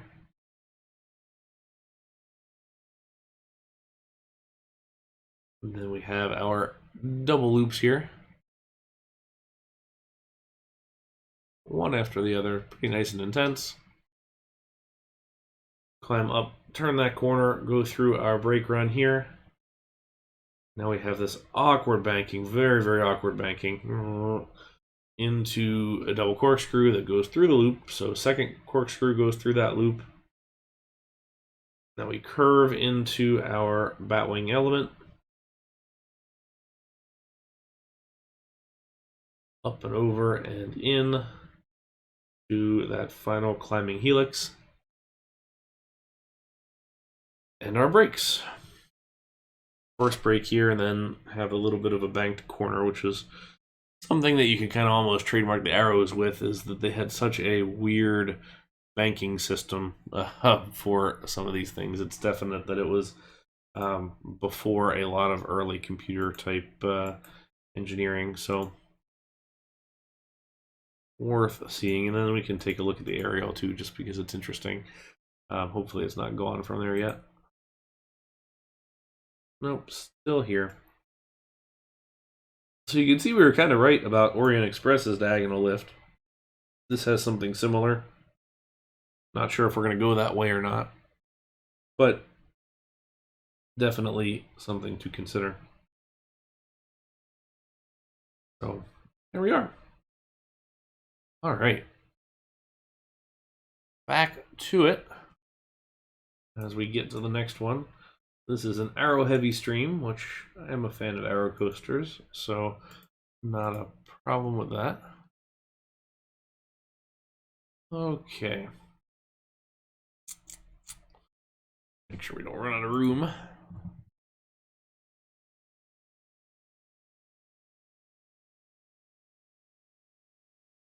Okay, so we're going to raise up our loops here.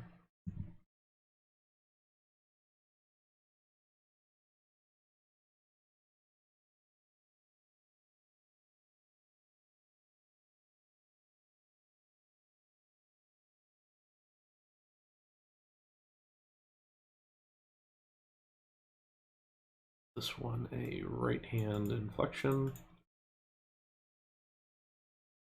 Question ends up being, how will this sit? Because it needs to sit in just the right angle, which is a reason that we might actually come back through here and redo these.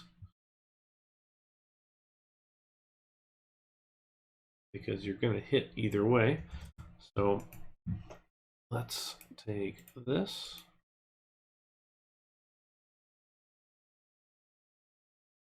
Send them this way instead. The reason being will be clear here in a second, hopefully.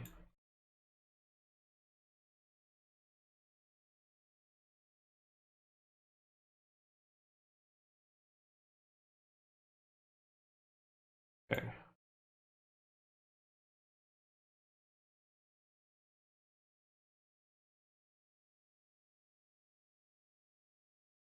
So we are a little bit off, a little bit behind here just based on the overall spacing of everything, but that's okay. We can stretch this out just a little bit. We'll do 2 into our loop.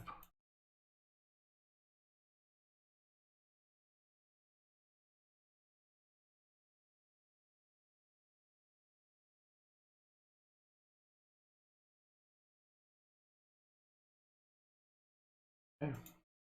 The reason we had the loops going in that direction was otherwise they would be running into each other.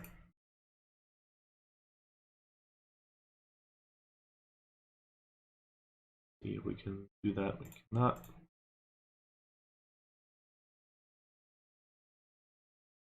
But it's okay to put a flat section in there.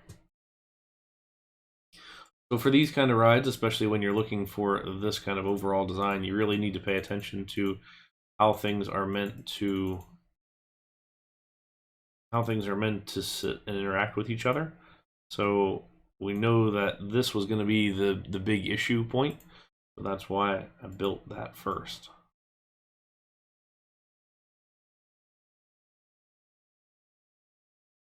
And then just as a gut check here, we're at 50. We're at 55 on these corkscrews. We're not too much further down the line, so we should be okay there.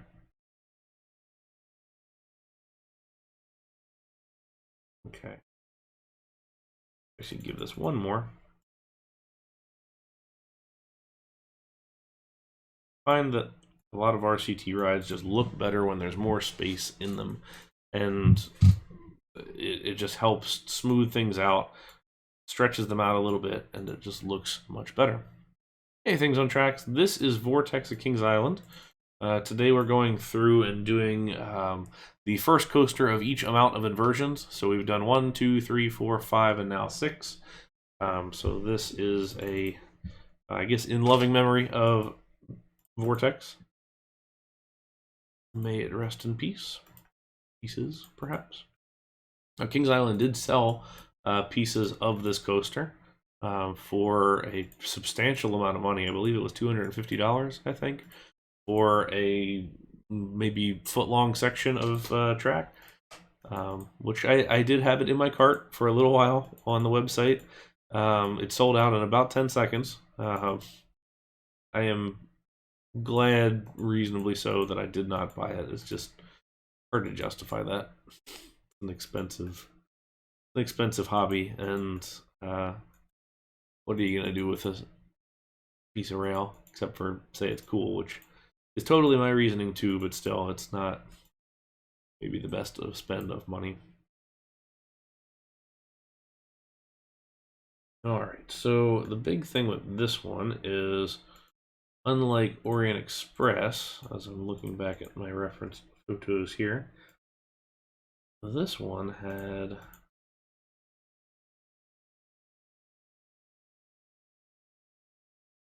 it has us going a little bit different.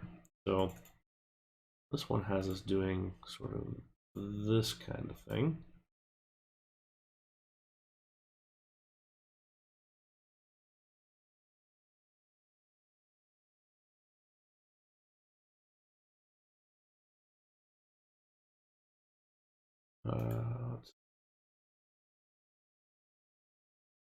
Up and over. We're going to call it like this. Do this. Probably back up, and then it just depends on what kind of spacing we've got. And the answer is not enough. We want to cross this underneath of the other one here.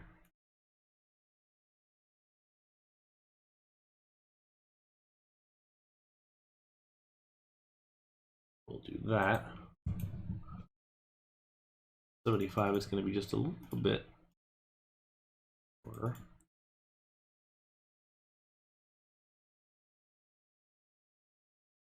Ideally, we wanted a little bit more space here, but this is okay.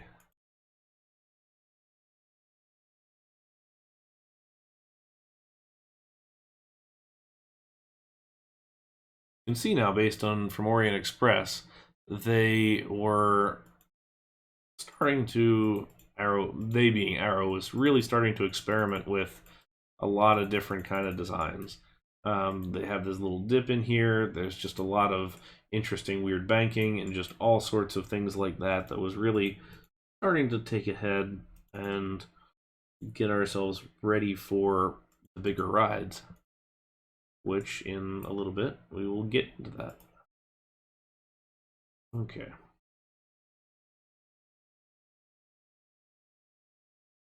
You buy all the track for 95,000, which is basically a quarter of Race Kings Island. It's not a bad deal to buy the whole thing. I do have a couple of coaster rails here in the house, but not any from Kraken, or not any. Actually, Kraken is the one that I have, but not any from Vortex. Okay. We said earlier that we weren't going to do that helix.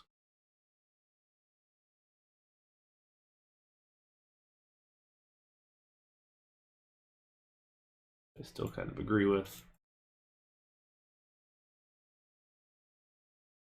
Okay.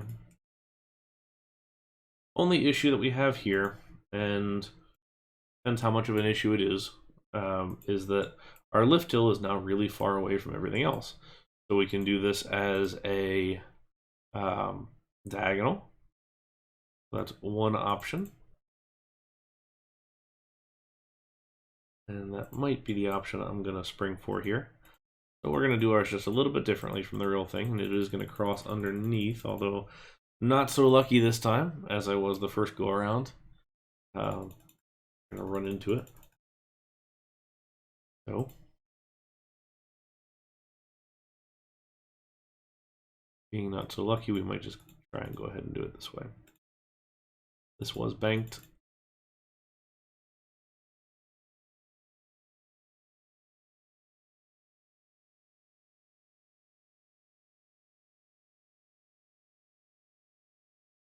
Okay. Sort of see where everything sits right now.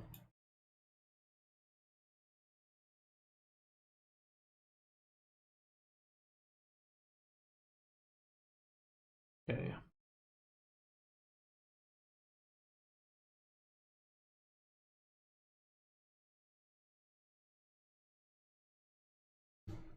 Oh, thanks, Corey. How are you today? Thanks for stopping by. So this is something that we do every, say, 2 weeks or so. And if you've seen any of our other streams, but pick a topic and try and go through 9 different coasters. Today are a lot more recreations than most. I try not to do recreations because they're kind of a pain, but sometimes you just have to.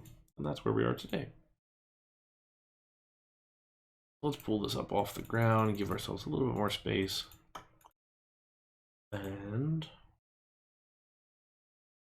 we'll do this. This.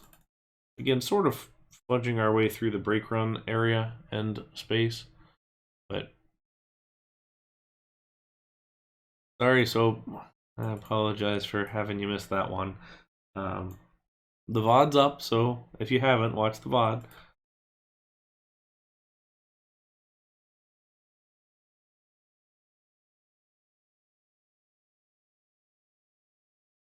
Okay, and we did have that sort of weird banking at the end. This would be considered a diagonal brake run here. Okay.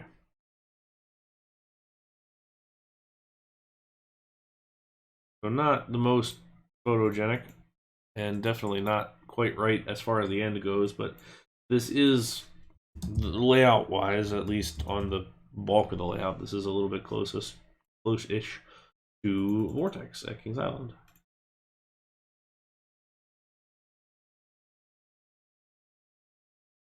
All right, so we'll give 3 of these guys. Where's our 3rd one? Okay. That just means we didn't offer quite enough space for it. It's going to have to be here. Here. So what I don't like doing is that now those 2 are on the banking. Is not ideal, but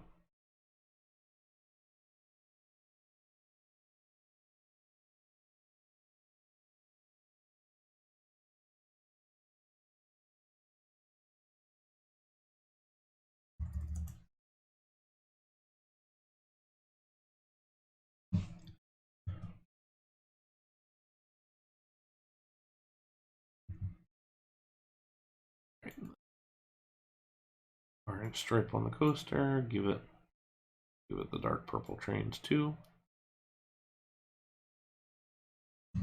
All right, so we got that nice big drop into our up and down section. A little bit slow on this corner here just because it didn't work out quite how I wanted. But then we've got loop 1 and loop 2 taking a pretty good speed. That's about kind of where I needed it to be. I just realized I didn't put in the mid-course brake run, but we'll let this finish and just see what we're doing. Eases our way through the corkscrews, drops down and into the batwing. Pacing is just fine there comparatively. Up and into our diagonal brake run where it would be slowed if we shoestring it, but we do not. So let's clear out and add this brake run in real quick.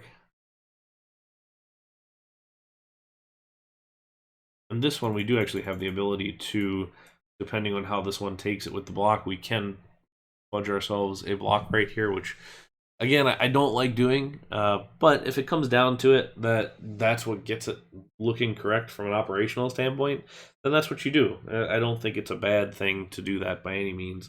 So this is where we'll be. We are flying through this today. We are already on number 6 out of 9. With haven't even hit our 2-hour mark yet. So let's watch this, see how it does at the break run. Once we finish up this, we'll go ahead and take ourselves our little break that we always do, and then we'll come back for 7, 8, and 9, and then depending on time, I may screw around with a final one surprise, perhaps. All right, so decently nice there. Break run's going to be about right, actually. And actually, I do like it's almost too slow through those corkscrews, but that's okay. Like, that's what I want, is a little bit of hang time in there.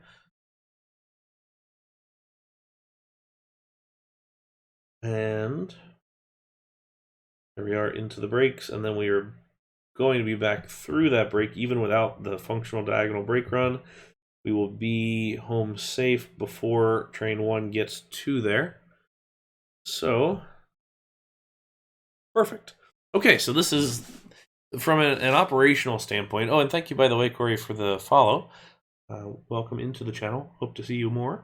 But this is the type of operational setup that you want to have, where through natural operation, the train dispatching at natural times, you are through the mid-course brake run before that train gets off the lift hill, and then on the flip side, you are through the end of the layout before the second one gets to the mid-course.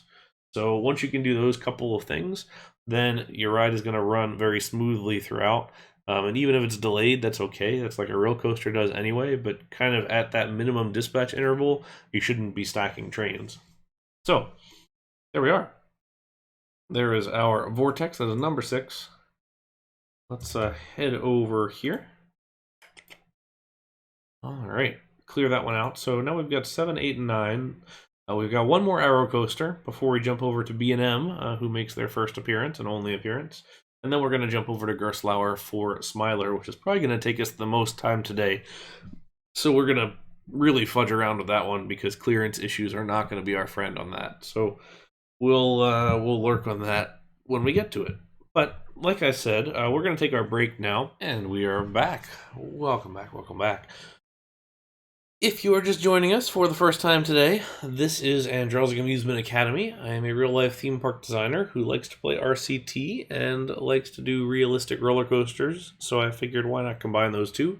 And I will teach you guys how to build realistic roller coasters in RCT and take questions and answers and talk about park history and ride history and all that sort of fun stuff that goes with it. We pick a theme each week, or every other week as it currently stands, and go through 9 different coasters that match that theme and look at the real thing and etc. It's not necessarily an exact recreation, but it is inspired by and similar to, just to give you some examples of sort of things to consider as you build these types of coasters and all of that sort of thing. So anyway, thank you for being here. We are doing inversion firsts today. So the first coaster with 1 inversion in the modern era, the first with 2, with 3, with 4. We are all the way up through 6 right now. Let's take a quick recap. Oh, there we go. So number 1, we had our Schwarzkopf looping coaster. So this is the first of the single looping ride. Still haven't quite gotten our timings right on the dispatches, but we have our single loop here, very similar to Revolution at Magic Mountain. Next up, we have the standard Aero corkscrew, hindered slightly by the fact that we don't have diagonal corkscrews in this game, so we're sort of stuck with something that looks a little bit funky, but I think it's about the best we're going to do for the overall space. Not awful, but definitely open to interpretation. There's a couple of different ways to do this, depending on what you value as far as the looks go. So over to Cedar Point and the Corkscrew for their park had 3 inversions on this super long and narrow layout with monster brake run.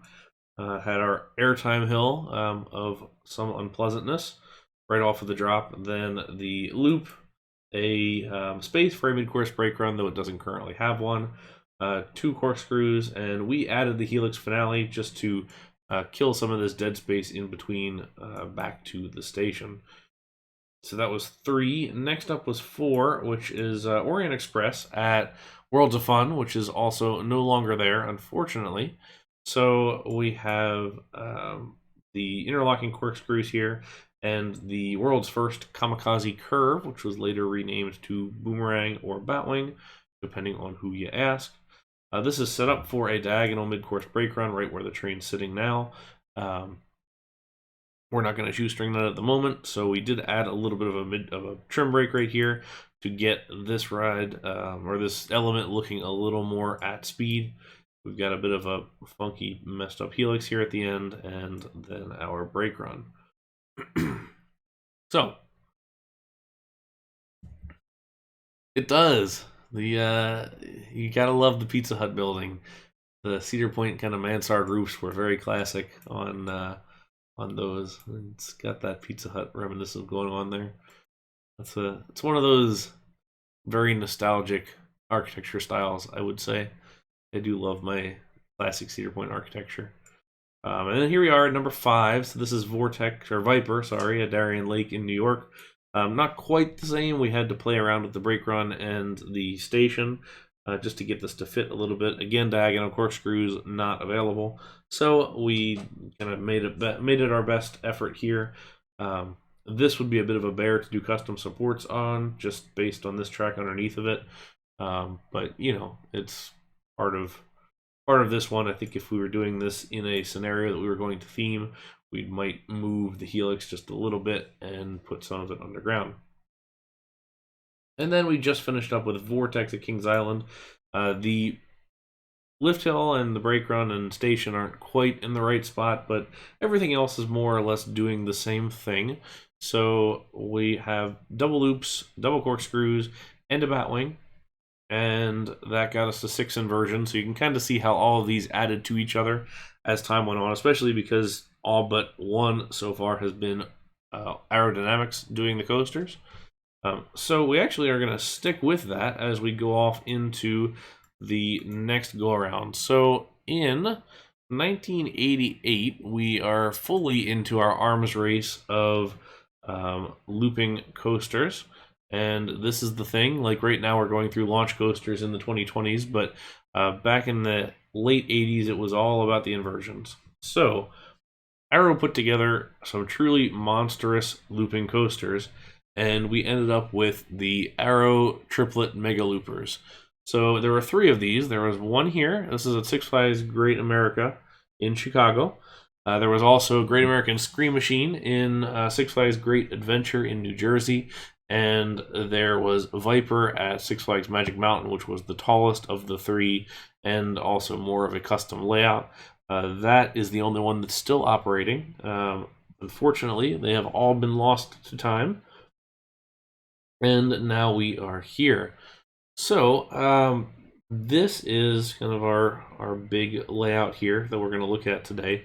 And when I say big, I mean, you can get a sense of scale from this picture maybe, but this is 170 feet tall. I mean, it's a big coaster, 65 feet, one of the earliest, or one of the biggest coasters as far as height overall. So it's, you can see this is during demolition here, but I never did get a chance to ride this one. In fact, I only managed to get Viper, but we're going to take a ride on this, off-ride only. It's video from George is the thing. So let's take a look, see what he's got to provide for us.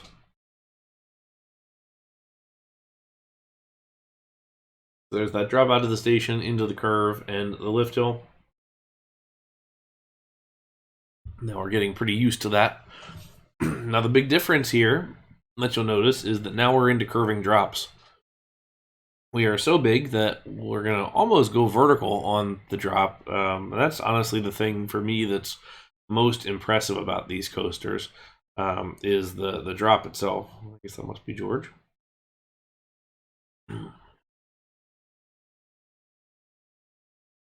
Let's take a look once we get here. Taking our time up the lift hill. But, you know, back then 170 feet was a pretty long way up.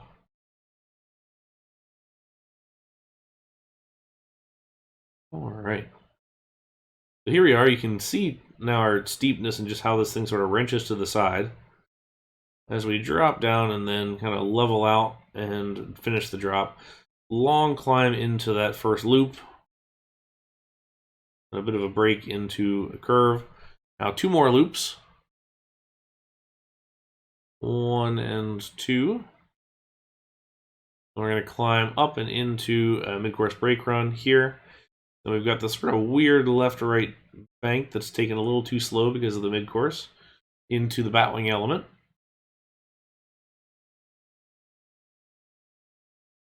And then we'll climb and curve once more. Now we're right next to the lift hill for our double corkscrews. One of the things to note is that every corkscrew so far has been right-handed. There are only a few Arrow left-handed corkscrews, so odd trivia there. And now we're going to roll into the brake run. So definitely rough as far as video goes, and I know the ride experience was probably not too much different. So a lot to see there, but not necessarily the smoothest to take a look at.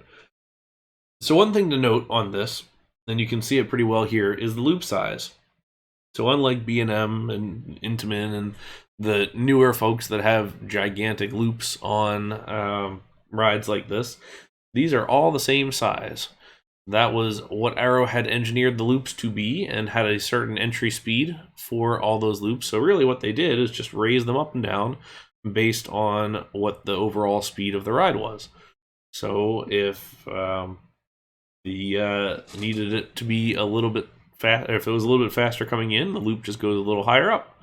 So you can kind of see each one of these sinks down just a little bit at a time before we get to the other side.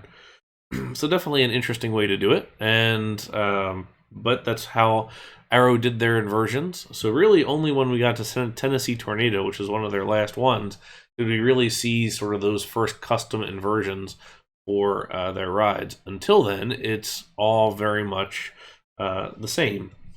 So if you want a smoother looking video of a similar thing, look up Viper at Six Flags Magic Mountain, just since that's it's been around a little bit longer, so it has some slightly better imagery from it. But this was the first, 1988. Made it to 2002. So another kind of fun fact on this one is, well, not so fun for Shockwave, I suppose, is when Superman Ultimate Flight was announced for the park, or talked about initially, it was intended to go where Whizzer is sitting right now. It's an old Schwarzkopf speed racer coaster, and one of the last 2 in existence. The public outcry was so strong that they did not want that coaster removed, that it ended up getting plonked here in the parking lot, and we lost Shockwave instead. As far as trades go, that's probably a decent trade. I would take that trade also, but it is such a shame to lose an iconic one like this. Anyway, let's go on back and figure out what we're going to do. We need increasingly more space to do these things. And yeah, Tennessee Tornado is a great coaster. It was intended to be longer than it ended up being, but from what I understand, there were budget considerations that limited that, which is a little bit of a shame, because it's pretty cool. All right, so we're gonna go up nice and high here. From what I understand, there was meant to be another 2 inversions on Tennessee Tornado, but those were scrapped with the ride, which is a shame. But it sits in there very nicely. It is one of coaster that I like quite a bit. Okay.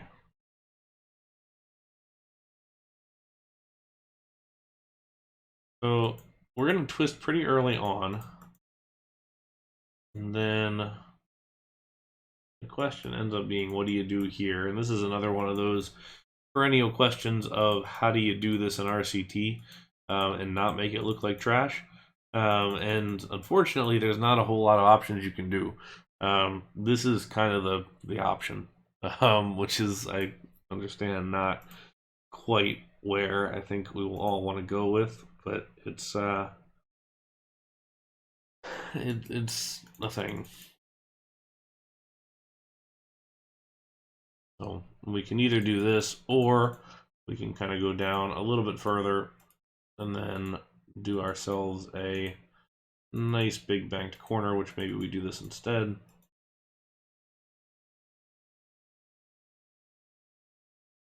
Well, the thing is you can't consider those sloping ones unbanked. I mean, just because it doesn't exist as far as the game goes, I think you almost have to consider it as a banked element, but it's just part of it.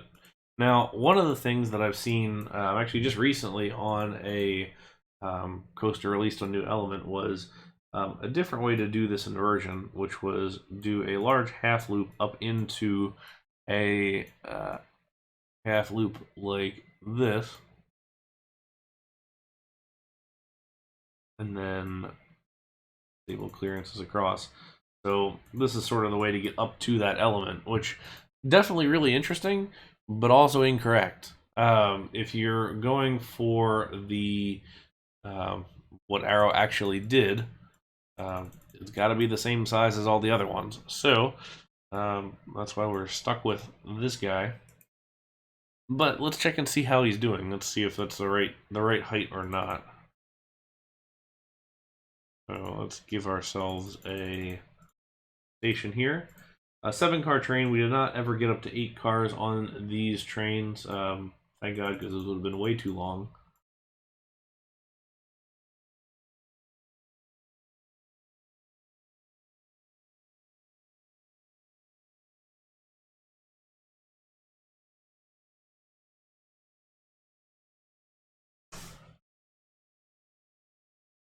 And this is another one of these things where we just need the length, and we don't quite have it. So we're going to end up spreading this thing out maybe a little more than it ought to look.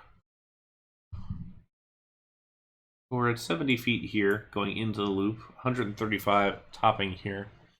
I do always say this, well, not always, but I should always say this. Don't pay attention to the height markings in RCT if you're trying to match things.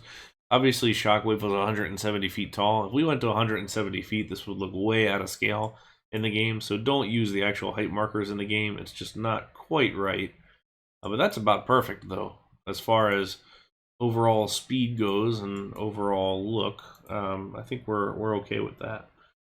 Now, the question ends up being here, what do we want to do for this this turn, which we just need it to be a little bit farther down.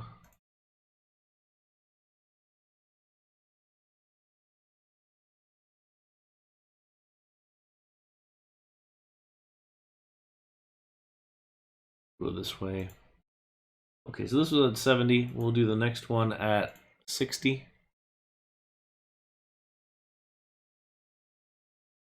And then we'll do the next one at essentially 55. Let's see what this does.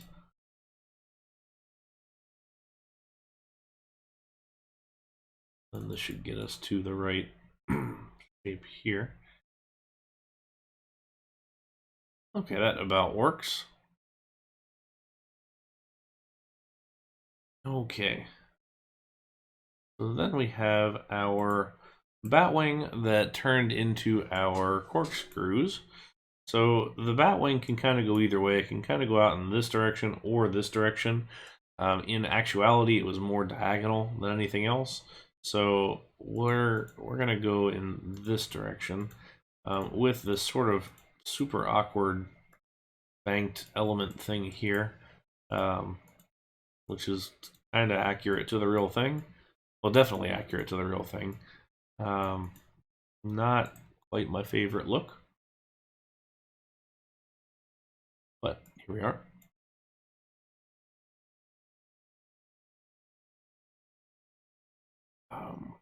Let's drop this one, and then I will come up like this just to give us a slightly angled approach to this. We'll drop off one. What I didn't do in there that I should have done is put the block break in here. This should hang a lot in the batwing. Just you look at our overall height that we're dealing with here at 70 feet, and the batwing over there is going to be at 60, so it's pretty high up comparatively. So it's gonna, if this block break does what it typically does and slows this down substantially, we're gonna be pretty high up. Hey Zara, we are on Shockwave at Great America.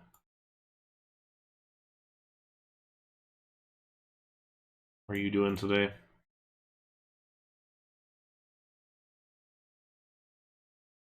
All right, and then we will come off of this and give ourselves some nice big banking here to end up with a double corkscrew.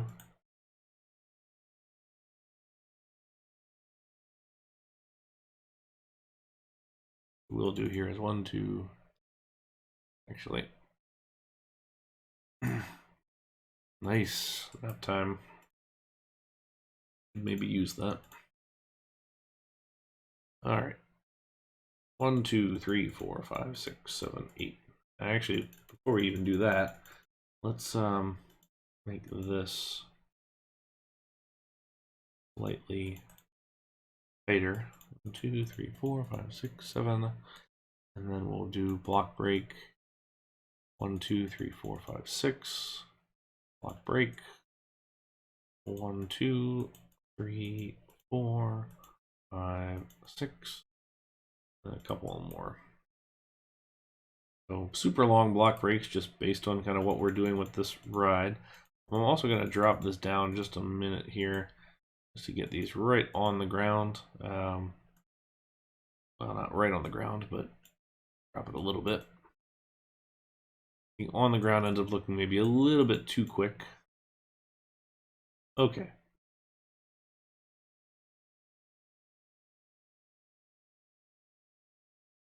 Then the real one is going to dip down and sort of back up and into the brake run here.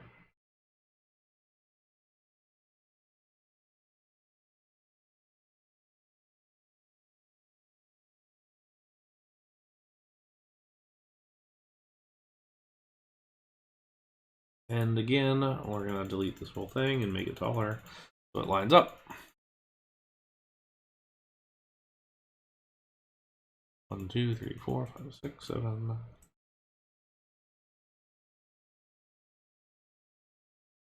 1, 2, 3, 4, 5, 6, 7.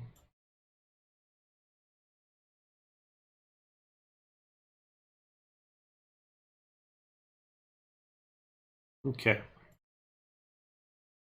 That will give us the whole darn thing. Not the most photogenic coaster by any means, but this is what the real thing did.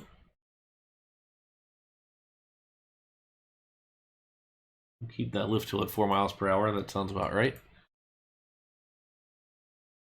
I just thought of that with the on-ride photo section. I never used them. Like, I could not tell you the last time I used an on-ride photo section in RCT. I kind of forget that they exist. But it's probably not a bad idea to put one in, hide the actual unit, make a themed version of it, and then you have it at least listed that it sells an on-ride photo, so you can build your own custom booth or something, but something to consider. Alright, so we're almost at the top. Going over, we extended our chain across the top like we talked about. Big first drop here. Up into that first loop, just at the right height.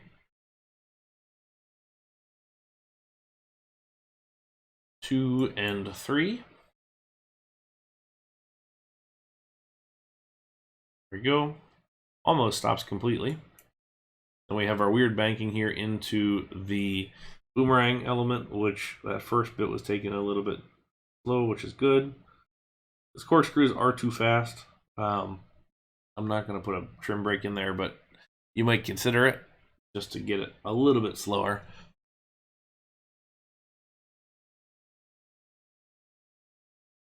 That's not a bad idea for on-ride photo as a security check. It's clever.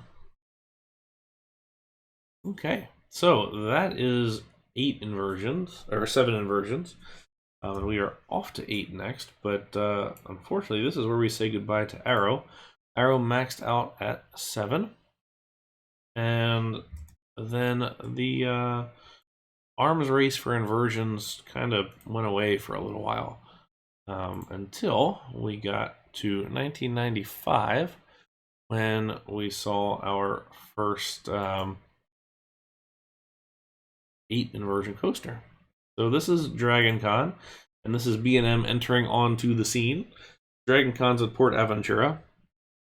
By now we've introduced all sorts of other inversions, like the Cobra Roll, which first came on Raptor at Cedar Point.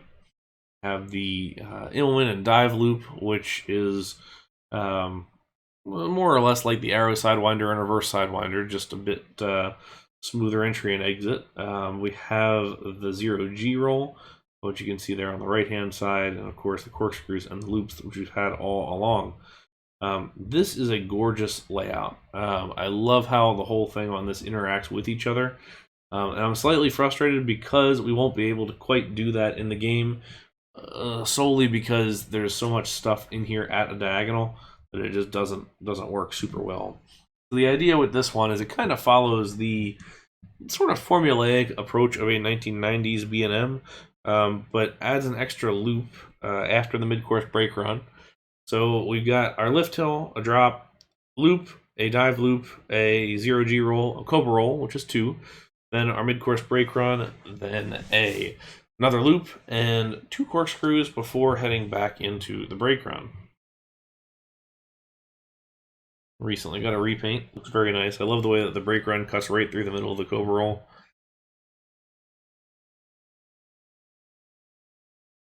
And how this loop is threaded very nicely, or well, the loop wraps around the zero G roll because the zero G came first. Great looking ride though, really, really nice.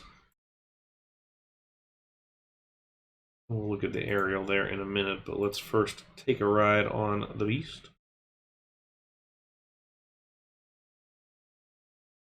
Alright, Dragon Con on ride POV.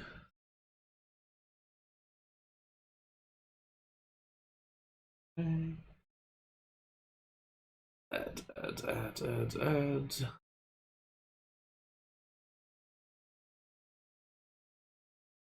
Alright, Port Aventura. This is one park that I have not gotten to yet, and I would love to. So a little dip out of the station and then back up and into the lift hill. Note the brakes right in front here before we actually engage the lift and the drive tires. So we engage the lift at the same speed as the lift hill chain is moving, reducing wear and tear. Part of the reason the B&Ms are as good as they are. This is Shambhala overhead. This did not exist originally. I kind of like the interaction. I kind of also don't, because it really kind of dwarfs what used to be a very kind of dominating presence of this coaster. But, you know, it's definitely a cool interaction point to put this over top of the other one.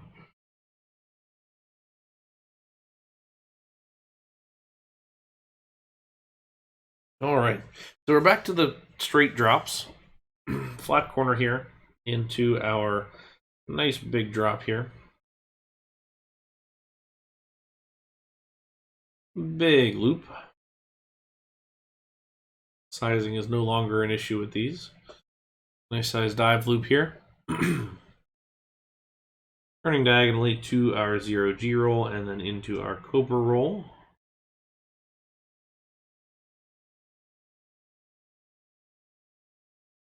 We'll turn up and into the mid-course brake run. Re-dive out. Mid-course doesn't really grab too much. Halfway trenched loop. Have this 270-degree helix. Into an interlocking corkscrew element. B&M was one of the earlier adopters of the interlocking corkscrews, which look great visually, don't really make a huge difference on ride. but still kind of sit very nicely there, but it's not double back to back. Actually, B&M has really never done back to back corkscrews, or flat spins as they would call them.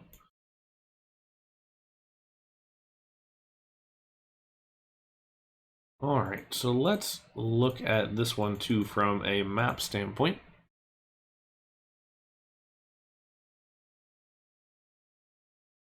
All right. You can kind of see how all this fits, and you can see why I said there's a bit of a trouble as far as doing this with in RCT, because we've got our lift hill over here, the big drop, the loop, the dive loop, the 0G roll is sort of on the diagonal from everything else. The cobra roll, we got our loop around the 0G roll here, and then double interlocking corkscrews there before it turns up and out. This was definitely the sort of pinnacle of the B&M mega loopers of the time. All right, we'll give ourselves a fair bit of space here. Let's try and figure this one out.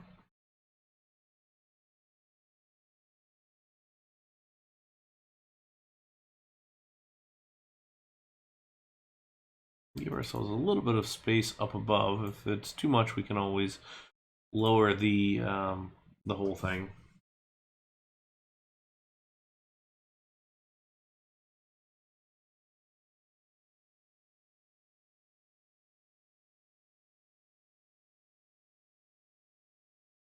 A couple things we can do here. We can always go the route of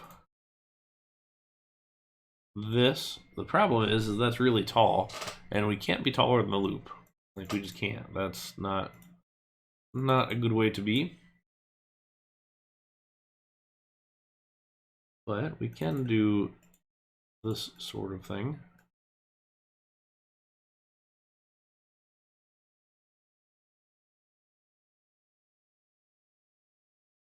Now we'll course correct a little bit here.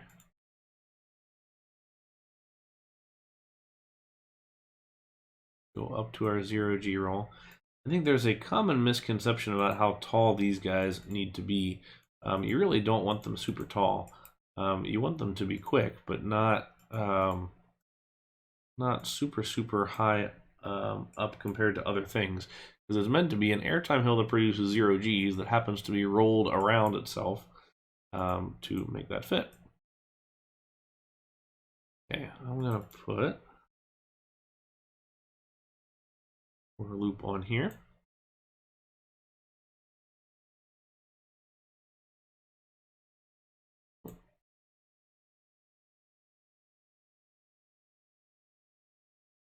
Let's also do, okay, we did do one straight piece. This is where we want to get our brake run eventually.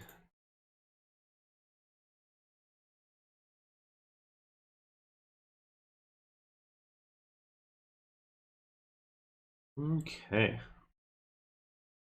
So now we start to get into the harder bits, is the getting everything to line up properly.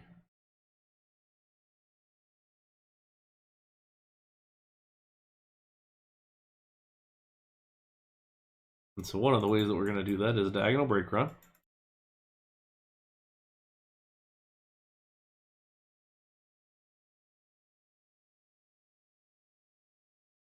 And a large loop that is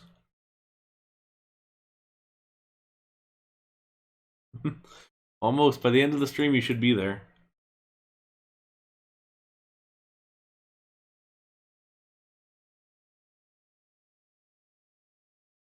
See about this.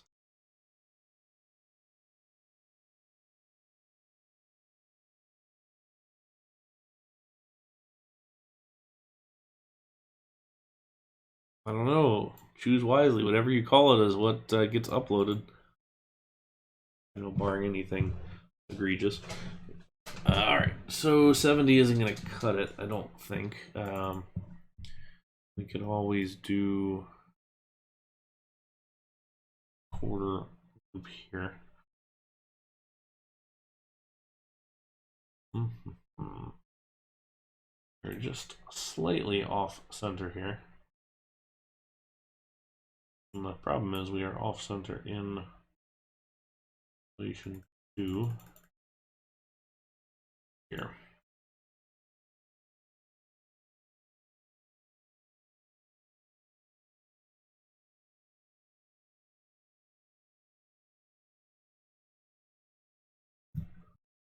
What I'm not currently showing on this one is the, yeah, that's too low. That's too far, isn't it? Yes, it is. What I'm not currently showing on this one is that there is an interaction with the loop, or the first loop, where this ride goes down and around that. But I don't quite have the space there, so we don't want to do that. This is part of those realism trade-offs, excuse me, as we look and see what we can do here.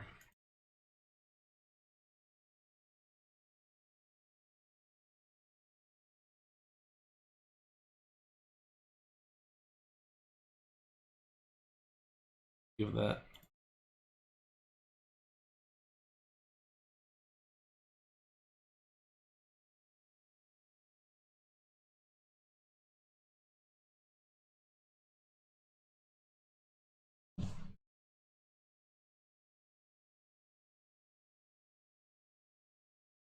We're almost there. Just a little bit too much, and what we might consider doing here is saying, okay,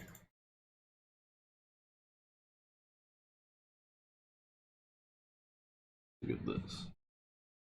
Okay, so 60 is still above 75.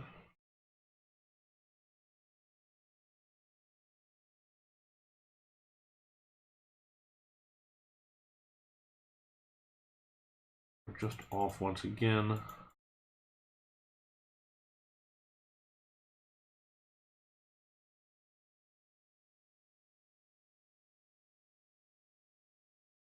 There we go.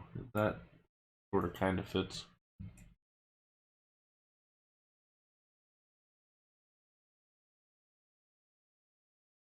Yeah, Zara, and that may be, we might go backwards and rebuild that, because I'm kind of debating doing the lift hill for the whole ride on the diagonal, which would just preclude us using the whole thing here. So that may not be a bad idea for sure. I'm still trying to get happy with this. This is another one of those times where you just wish that there was a medium loop.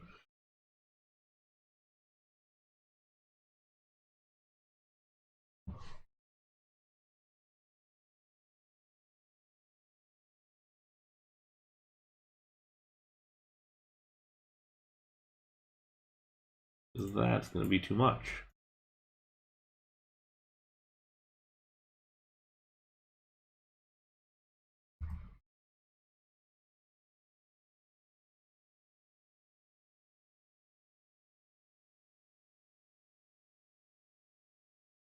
Mm-hmm.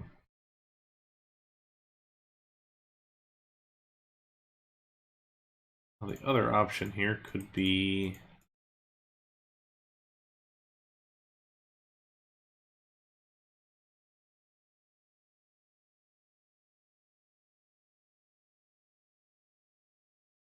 something like this. That may be our winner, which is still not quite my favorite, but just because I'm not a huge fan of the steep drops once you get into these sorts of things, but that may be where we end up.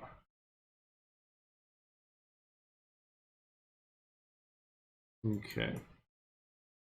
Now we're just getting back to ourselves with the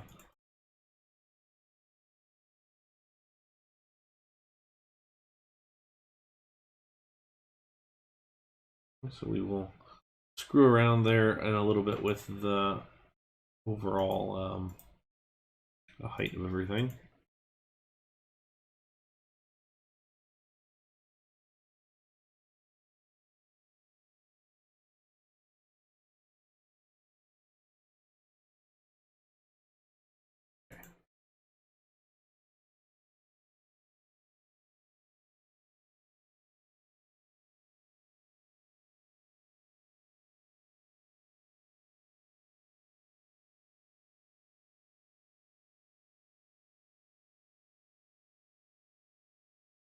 give ourselves our first corkscrew.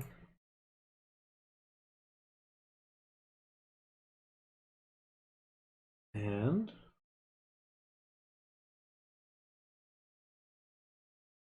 the second one before it sort of wraps up into the brake run.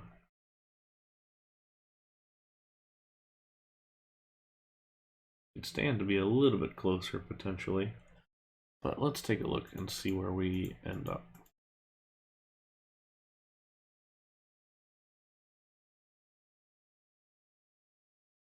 Flat diagonals are definitely a useful tool when you need to turn yourself around in a pretty quick space.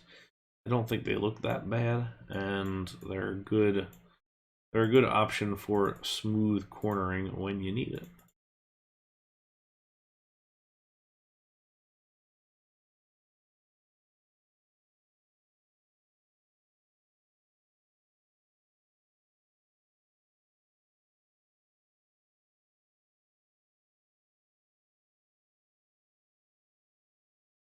And this keeps us slightly off of the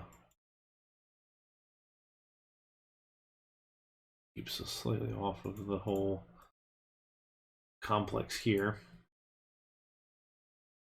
Okay, that gets us through to there. Okay, so now let's revisit this as an option, which I don't think we want.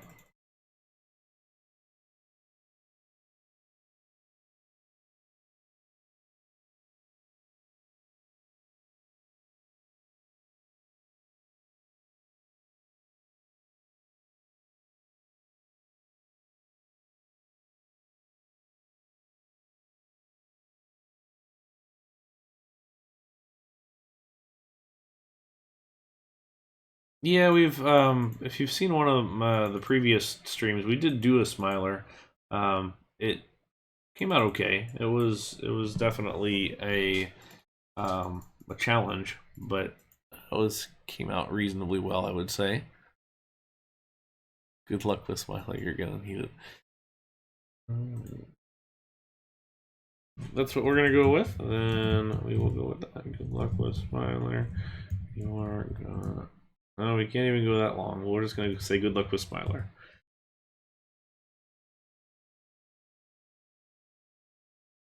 Okay. So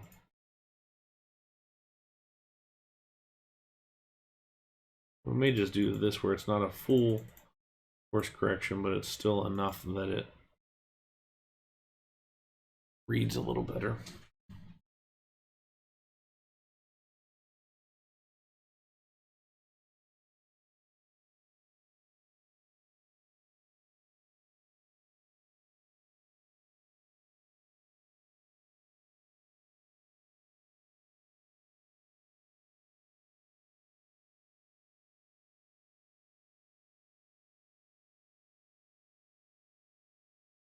Okay, and then loop and loop.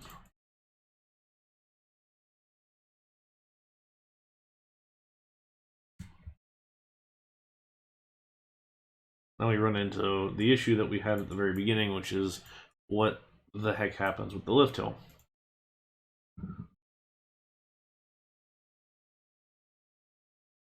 We know we're at 90 for a couple of these. This needs to be higher. 90, 65, 85. Just looking at all the overall heights, making sure that we're not going to do something totally stupid.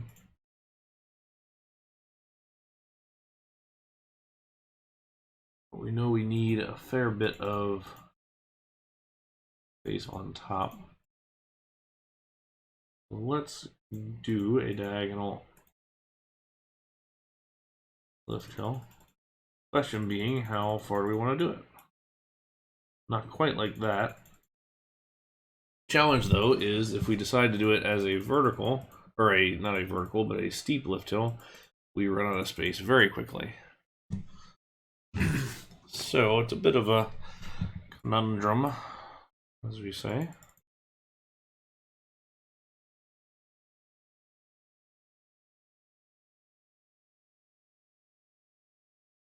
This would, though, bleed ourselves a little bit. If we pull out this S-bend, we can make that fit better. Problem is we just have a little bit more gap.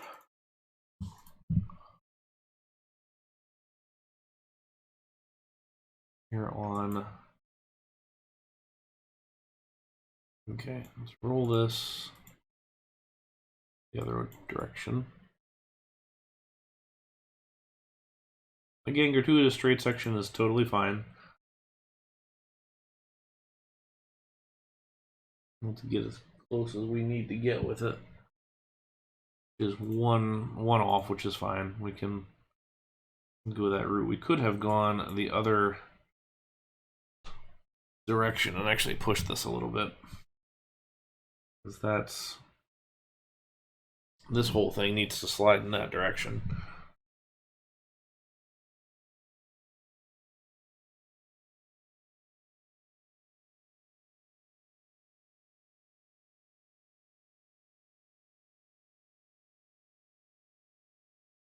I think that will help bend ourselves a little bit better.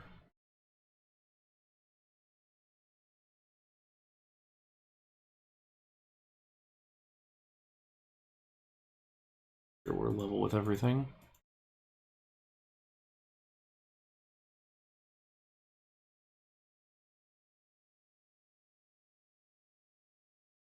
And this actually helps make that brake run just a little bit shorter, which is totally good. Or totally fine anyway. It's what we're hoping for.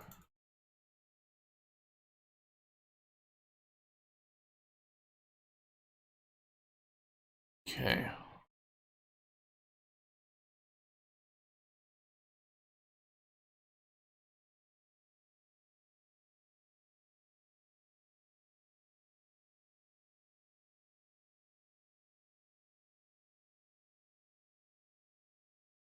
Drop. Oof, that just does not look good. This is why we'll leave this unbanked. Okay. Amazing the difference that makes, doesn't it? By moving that loop in the other direction, we're going to get a lot of additional space out of that. Going to let us back up on pretty much this whole thing.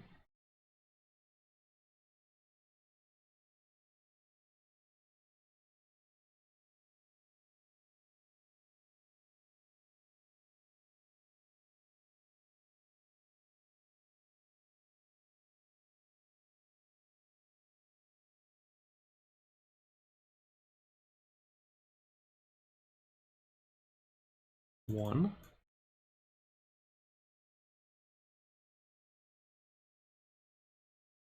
This needed to be one off.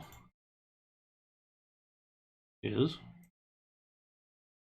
Only challenge, I believe, is that now we're going to run into this track, which we are. We'll do one additional. We're still not going to get that crossing that we wanted, but, well, not that we wanted. Kind of knew we weren't going to be able to get it. And that's fine.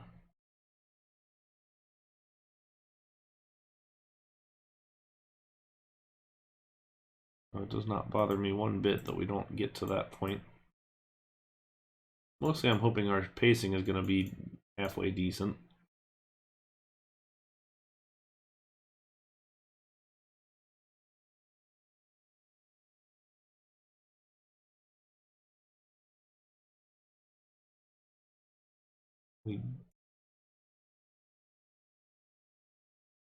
Hey, Coaster Yoss. How are you today? Zara, the real one has the mid-course go across right here, wrap around the loop, and then drop down, and then this loop happens. So we can't get this interaction that we would typically look for, but that's okay. I'm not too concerned about that. I'm a little bit concerned about pacing. We'll see how it lands.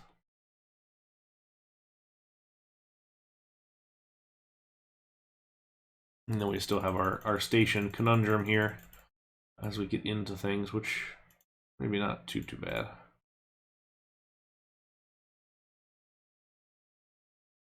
Actually, that's going to be just fine. Especially if we're staying at 20.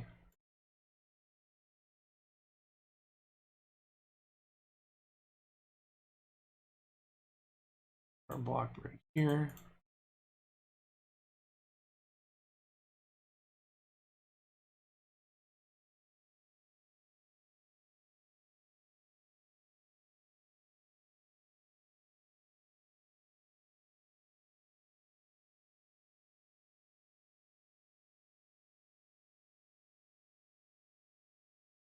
Okay. Turn that off. Put a break piece here. Now use this specialty B&M piece that RCT gives us to our advantage. And there we have it. Brake run's a little bit backed up from where it probably ought to be. Ideally we want that Cobra roll not in the middle of this, but it's okay.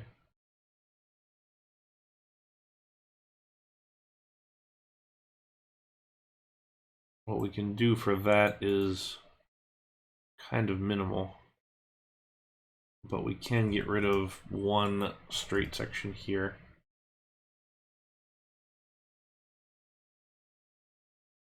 Was there basically just as a nice little buffer. Not quite making a huge difference, but I'm sure if we massaged this some more we could get there, but I am not at that point. Mostly I just want to see it run because we did this entire thing without ever testing it, and that's a risky business. Not recommended. 7 cars. This did not run 8, although we very well may add an 8th, just depending on how this thing runs.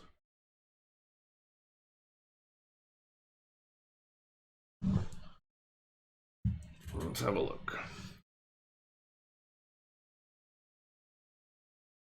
This also may be a very good candidate for a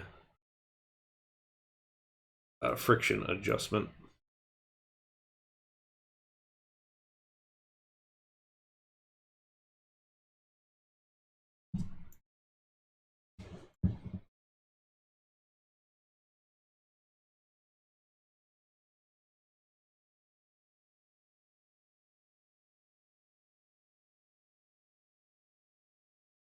All right. Get that down. Okay.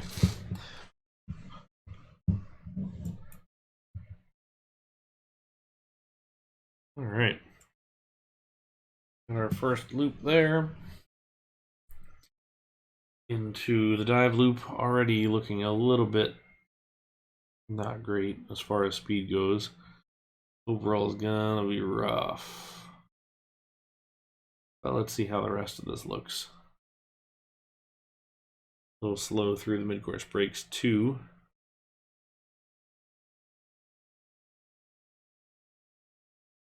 That loop's not bad. Actually, the rest of this isn't looking too awful.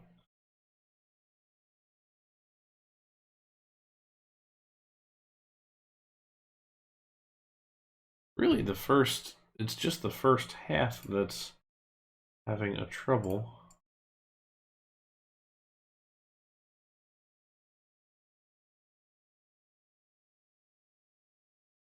I'd almost just as soon kind of bring down some of these elements rather than give us extra height to work with. I think what we'll do, let's look at some friction options. So we'll go into the edit ride vehicles. Let's look at Dragon Khan.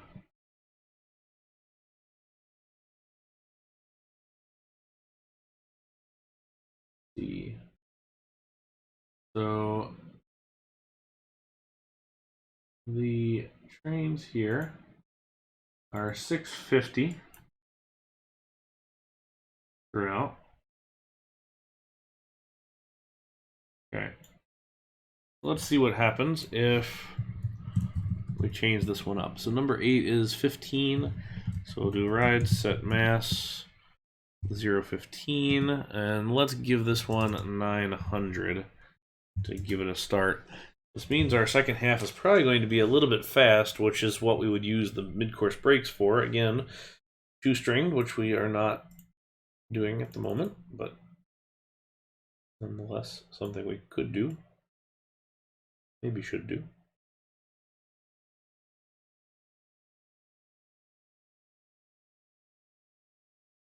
Okay. All right, so let's see how this gets along instead. So hitting a 12 around the corner. We're adjusting this friction by about a third.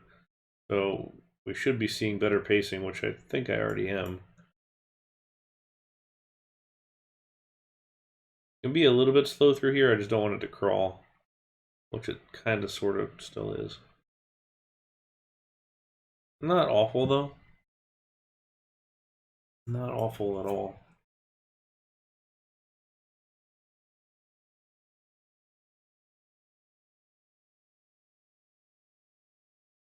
Those aren't too bad either there. To be honest, I would say what we can do instead, let's give this our 3 trains, is, well, let's go to 1,000. See how that performs, and I think we'll be all right.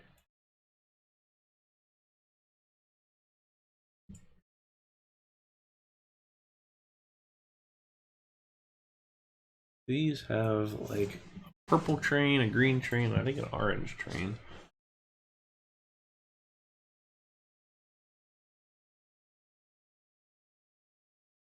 Okay, purple, green, and orange.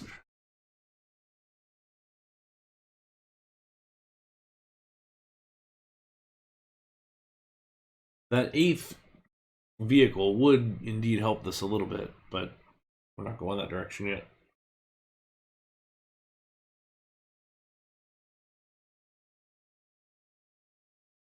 This is actually the first time I've attempted this coaster, so I'm not too disappointed with the way that it went. I was able to get all the interactions except one, so not awful. And that's got a decent bit of hang time there, but not terrible. It's a little bit messy on this section here with this drop. I don't quite like it.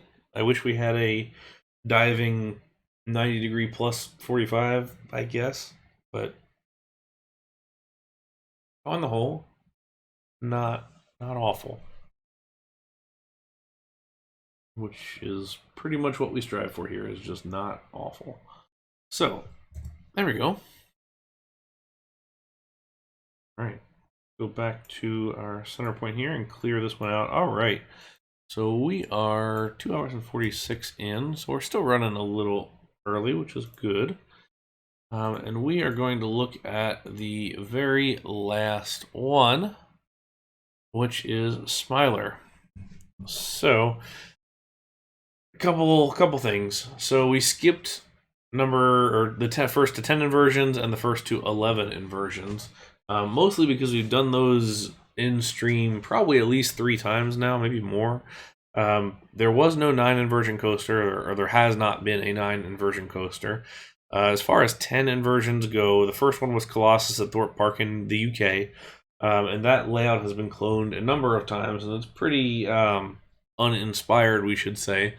You can do it in RCT, it just ends up looking a little weird and stretched, and just the elements don't quite fit. So we're gonna skip that one. The next one was 11, which the only one of those is called the 11th roller coaster, which is the English translation. I'm sure it actually means something different in Chinese.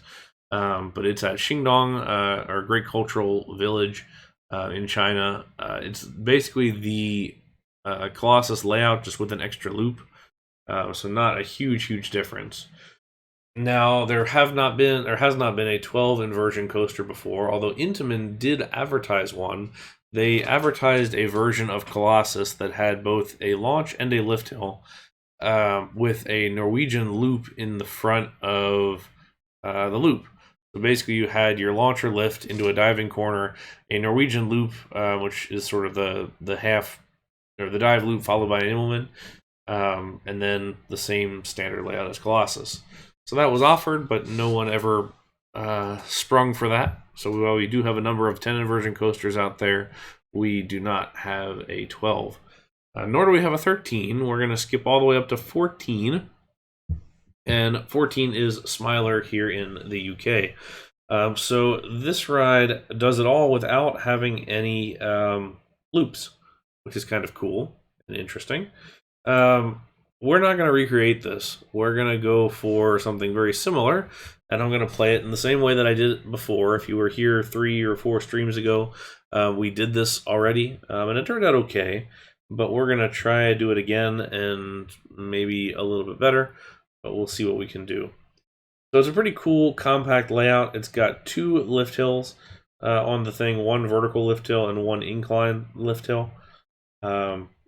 So it's got 2 parts. It's sort of self-duals. You can see the 2 trains here.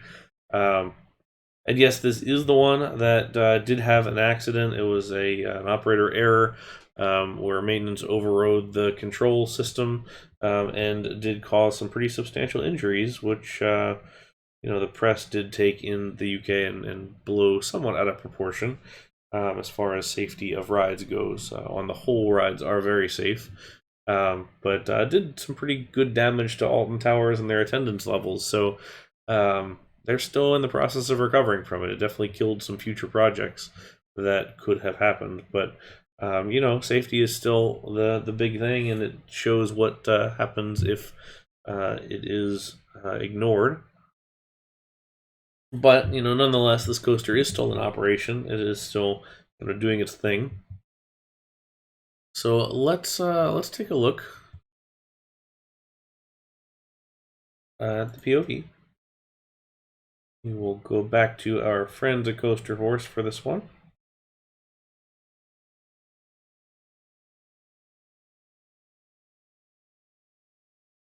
Okay.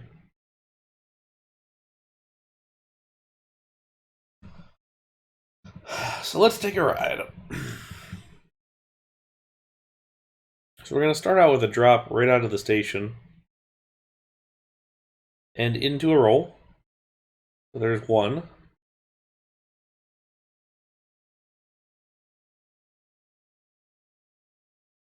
And so first thing we get is the inclined lift hill.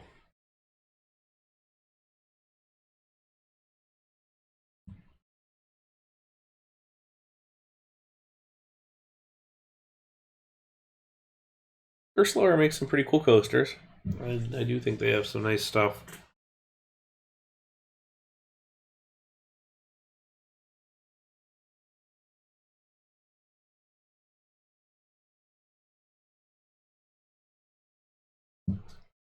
Okay, so off of this lift hill, we've got our crossing there. This is our roll drop, number 2. Dive loop number 3. Dive loop number 4. Airtime hill. The Cobra roll number 5 and number 6. Sort of a flared, weirdly shaped Cobra roll. Corkscrew number 7. And the brakes.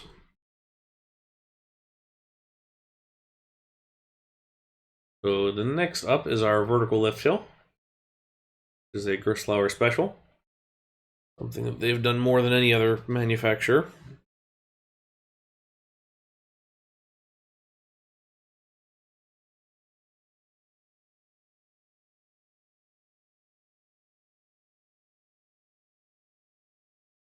Alright.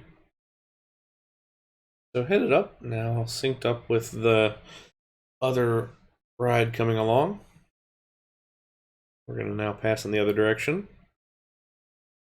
Roll drop number 8. An Immelman number 9 and a dive loop number 10. Like a sea serpent roll. Another airtime hill into our big flared batwing. Actually, this is more Cobra roll. We did a batwing earlier. And then our final roll, and that is 14, right? Or this is 14 right here. double roll out and into the brakes. So pretty cool theming too. I love the way that they do the writing on the side there, to look like flat from one angle. All right, so this one has a lot of stuff to consider. Look at the aerial. And I do recommend this if you ever go through the route of trying to recreate coasters or do heavily inspired by, look at the aerial of rides and see. Now granted, you really can't see a whole heck of a lot because it's just a jumble of everything. I will pull off labels, which will help us out. And then we can drop a street view in here, because I believe they do have that. Oh no, it's not. It's still got black hole.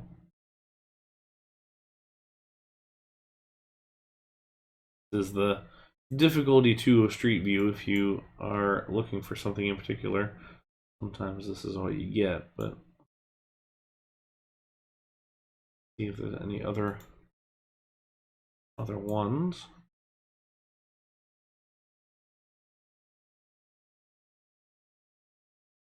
See where this puts us. There we go. Here we are in the middle of Smiler with some of the cool theming and everything. Wow, yeah, Cedar Point is old. Stuart Orlando's is very old. I use that one a lot, and it is from 2010 or so. But you know, Street View is good to have at the very least. Okay, so how do we start? Let's go back and take a look. First things first, we're going to use the B&M track. Why the B&M track? We are going to use that because it gives us the best opportunity to get all of the inversions and everything, and not have to worry about dealing with that the whole time. Okay, so we look back and see what we're doing here. So we've got our batwing first and our overroll second. Batwing goes from right to left. Some of this I'm referencing back to the videos as we go along. As if we can, you know, we're not doing a recreation, but if we can, let's try and get it at least sort of kind of close. Okay. So the first thing is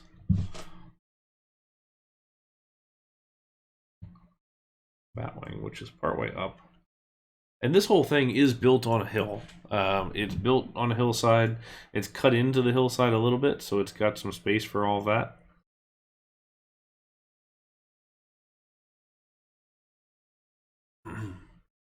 So we can do I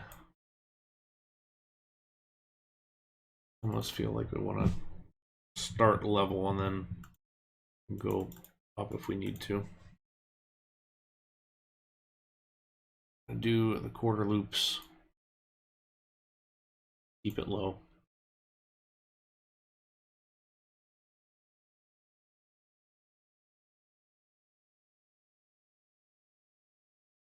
Okay. We ran into issues with the quarter loops last time, just in the fact that they didn't sit very well, and it was a little bit difficult to get around them. And then we know we've got the Cobra roll as well. Now we can't go over top of this element, which what we would be wanting to do. Let's get ourselves down.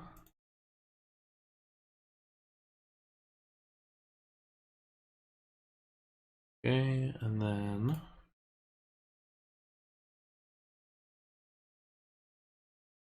do what we want to do.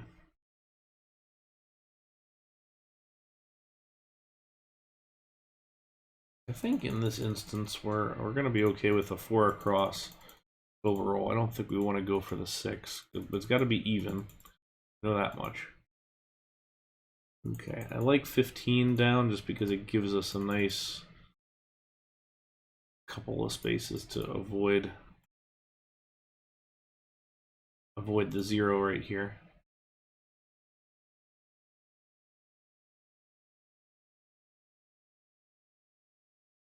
Okay. Oops. Bring it back.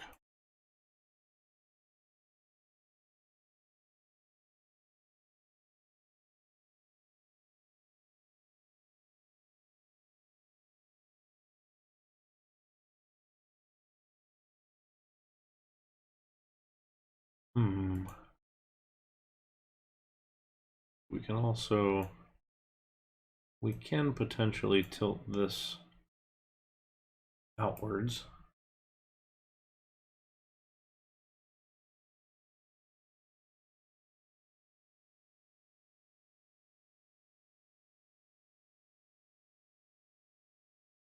Make sure that doesn't look too close, which it does. I don't think that would pass the mustard if we did have this whole thing lowered, but let's go ahead and do that, though, just to make sure this all works.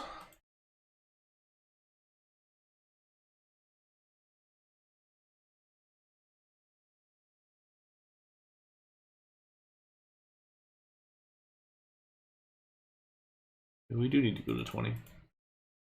Give that a try. Yeah, honestly, one of the biggest features that would help this ride would be multiple size corks. Okay, and that puts us underneath again. We don't want to do that. Okay.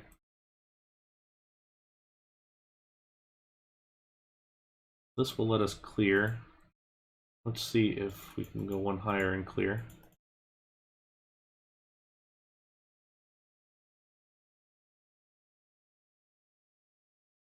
Okay. We're going to stick with this for now.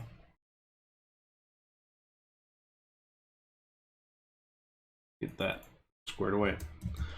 Okay, and that's in the proper direction of travel for both of those rides too. That's what we want. About the same height, which makes sense for this portion of the ride. Okay. So the Batwing is the first of the 2 big ones that you get to. And that's after 2 dive loop type elements.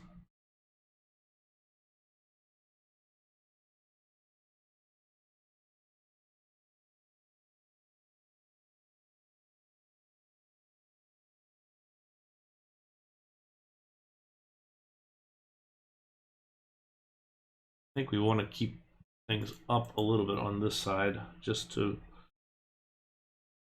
ensure that, because this is gonna, those Cobra Roll is gonna be about the most buried thing on the ride.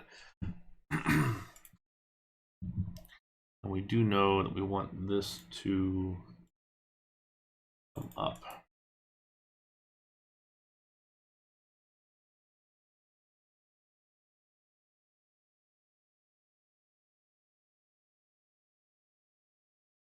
The danger of doing it this way too is that we don't get to test it until most of the way through it.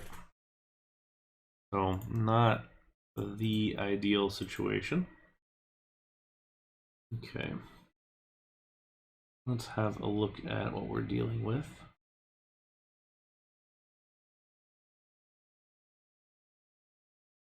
Okay, so we can see if we jump back just so you can see what I'm looking at. We've got dive loop 1, which is what the train's in right now, dive loop 2, followed by the airtime hill into just here into the Batwing. So we're already way up high, so we almost need to pull that Batwing forward. Now, coming out of that Batwing, we roll into the Corkscrew, which is what finishes us off, because we had 1, 2, 3, 4, 5, 6, 7 off the drop. We were at 7 inversions on the start, so we come back down here. Want to be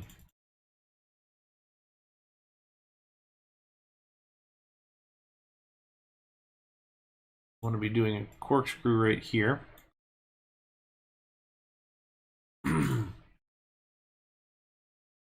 We need that to sit itself off against the, let's see, that needs to clear both. It needs to clear 3 tracks more or less, but we're not going to get there, so we're going to have to just do our best.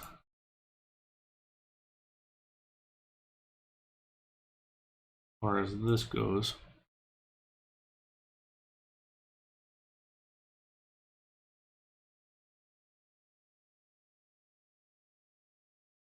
Dive loop is what we're looking for, so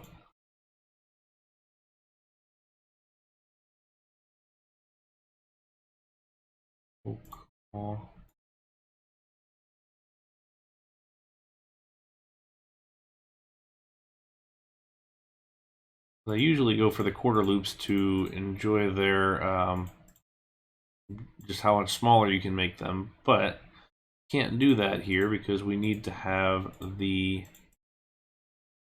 offset. Offset being in this direction.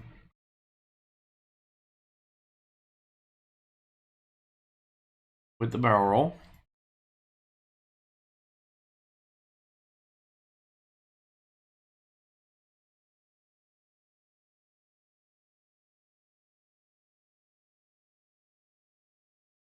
And then the challenge ends up being for this one, this corkscrew, is we want that second. If we want that second dive loop, which is right here, we really need to be able to have, kind of need to be able to run it through as like an implement or something. But if we don't have that, I wonder.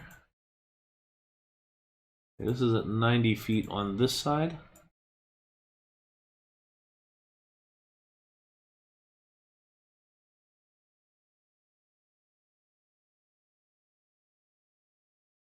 Problem is we're already so far along here, we really almost have to stretch the ride just a little bit.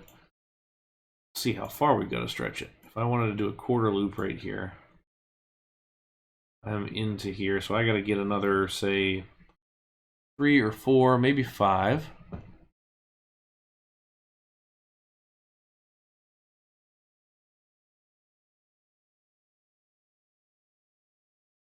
Okay. That gives us something to shoot for. And then we can adjust that corkscrew to match. Okay. Will give us, that's 1. That's 2, that's 3. That's 4. That gives us a bit of a stretch goal for this whole thing. The idea is to move this whole section as far out from the main inversions over there as we can. Then we'll come up and do another 85, 90.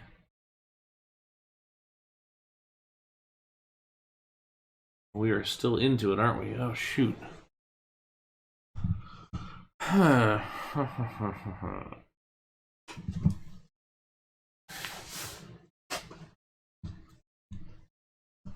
Well, that's maybe okay. Let's do this because I was looking at an implement and dive loop combo instead, but we can do a dive loop combo.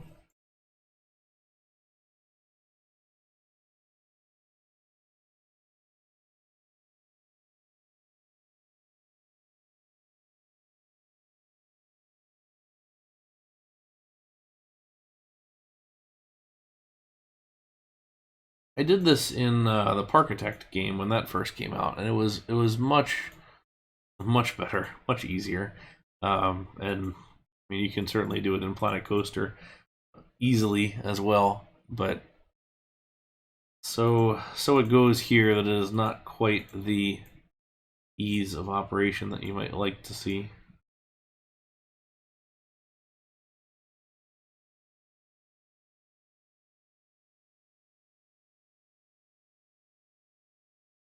I will say the Planet Coaster smoothing does work well enough for what it is. Um, you get to a point when you can only do so much with it, but yeah, I mean, no limits is just far beyond what RCT could do. But let's measure this real quick so we can see we're at 90 on this one, and we're going to be at 90 on this one too. I wonder if we go one more.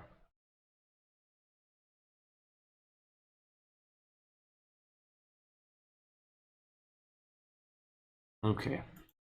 So now the biggest challenge is going to be trying to get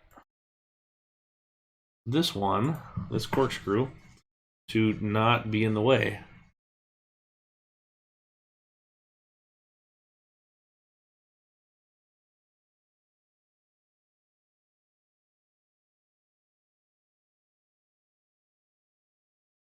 Now we could just do a second corkscrew maybe.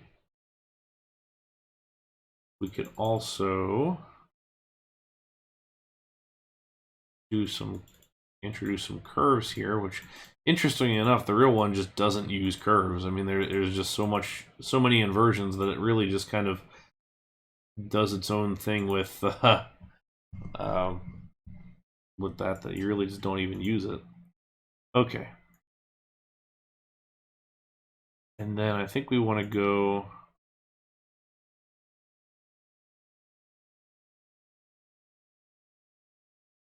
to a quarter loop. This is the first drop, which means that we want it to go the other direction here.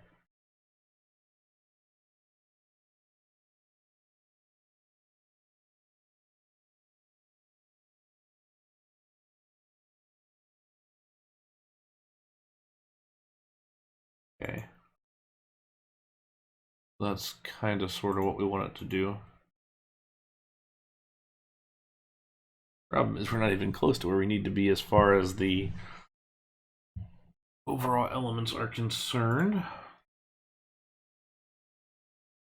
But, you know, this gets back into only able to do so much as far as this whole thing sits.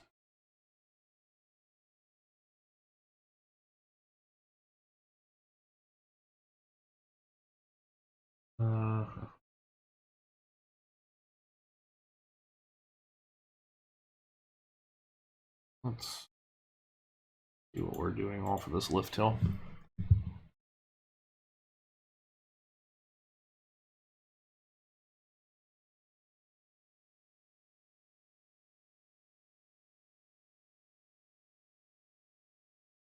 Okay, so that's really just a zero. That one's more or less a corkscrew in line.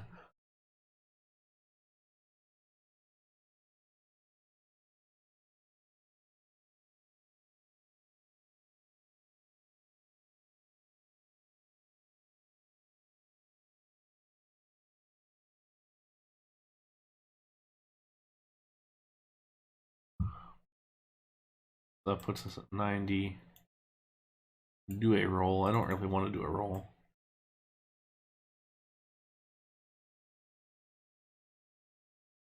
And this may be where we take over with the doing it sort of our way.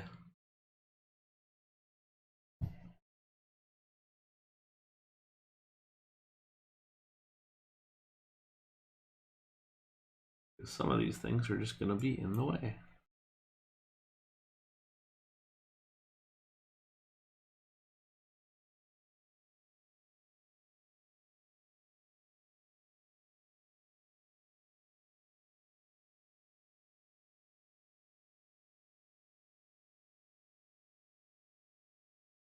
In 75, I think that's would be too close. Let's see.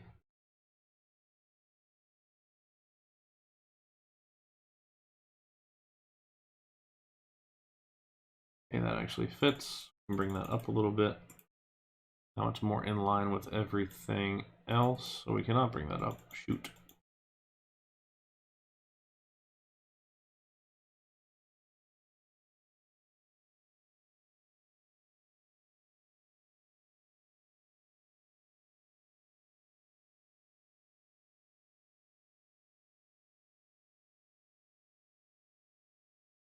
We will put in a double straight.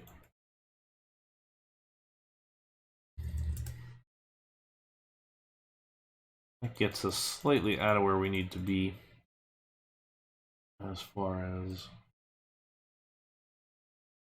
locations go.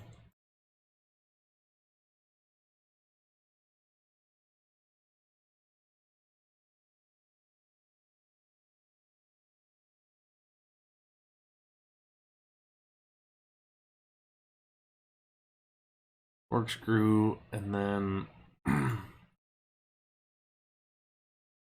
a rolled finish, which is just not going to look good.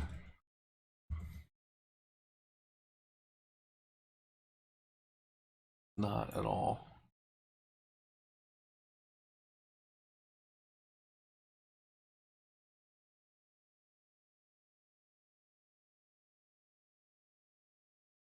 What we might do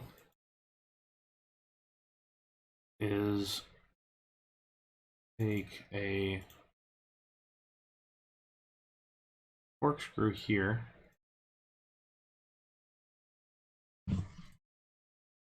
and then for this one instead do a double cork.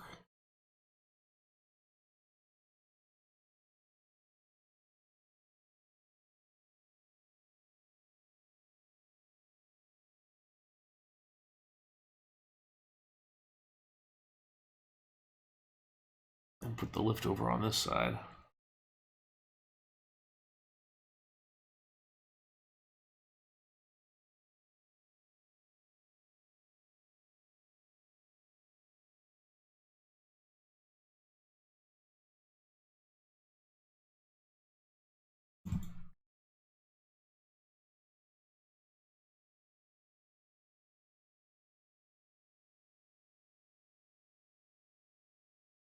Definitely see the challenge in this kind of a layout, especially in this game when there's just such a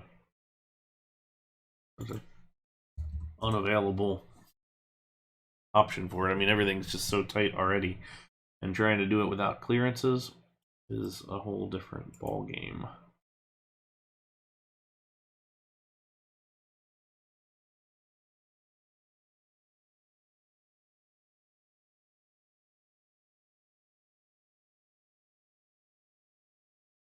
We know that this one gets basically a sea serpent roll.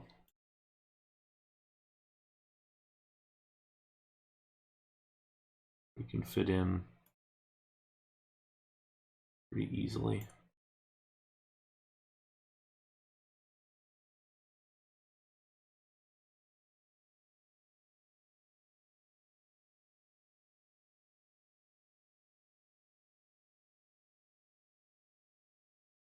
Of course, we run into that one.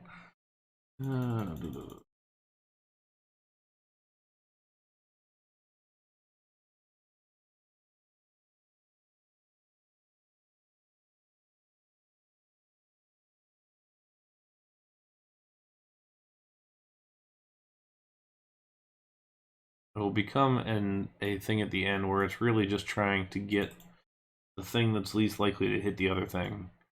And kind of right there.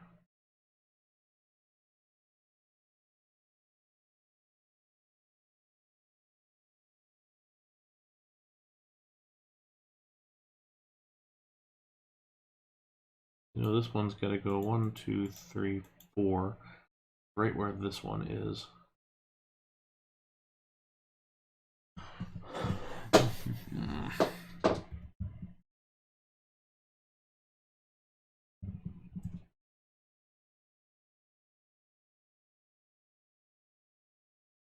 Would be nice so we could swap the direction of some of these.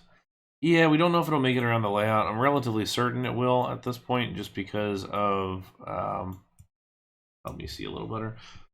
Just because of how the overall dimensions are. We've generally made it work.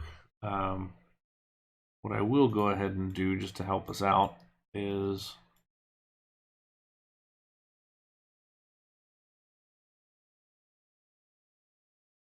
look at this as the second portion of the ride.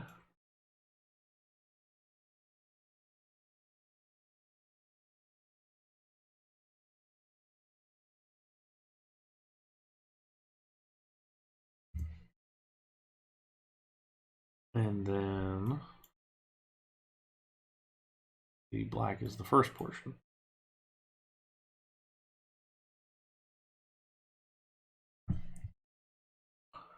We know that coming off of this, we are looking to get across 4 tiles, but we really need, say, 5.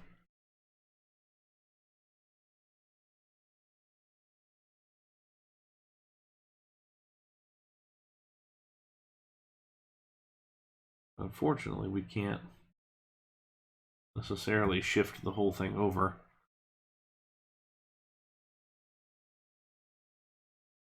Although I did think about that. We could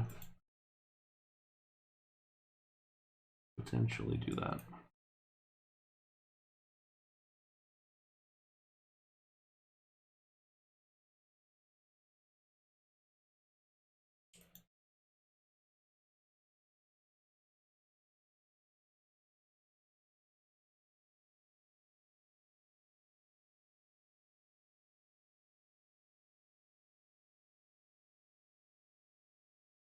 Now where's that hitting? It hits the airtime hill.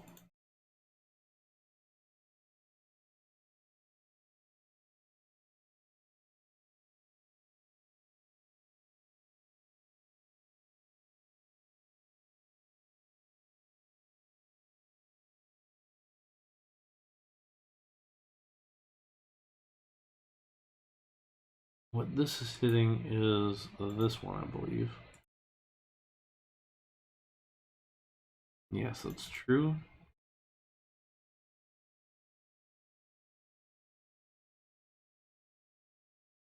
I think that may be what we're going to have to do.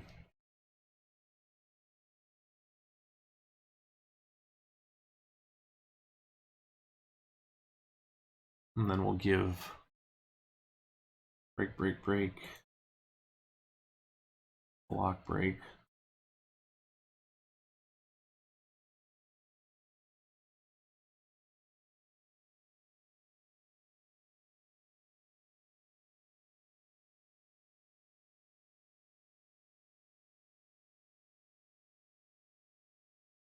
And then this one is going to get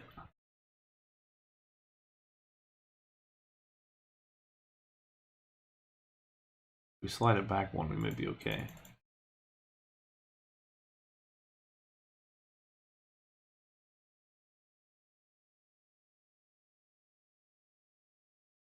The unfortunate thing with this whole thing is that we know that the end result of this is just not going to look good.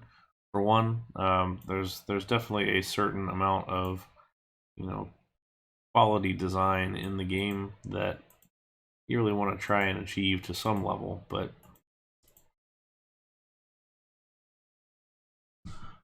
sometimes it's just not going to go that way.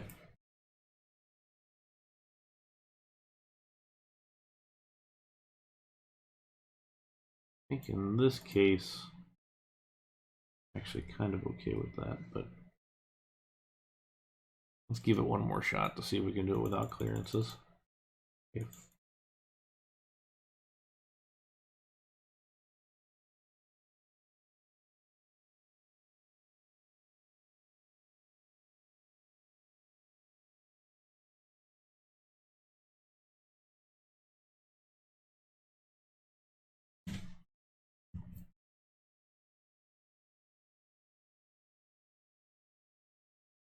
The challenge is, the overlaying or overlapping looks of this kind of a ride, or just any kind of overlapping track in RCT ends up looking a little bit rough, just because you can't really work out what the isometric is trying to tell you. Okay, so that does get us to here.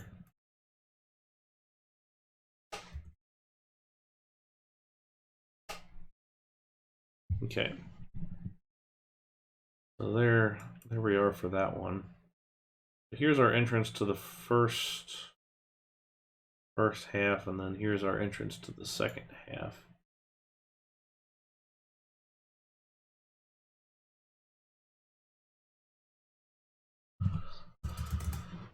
Okay.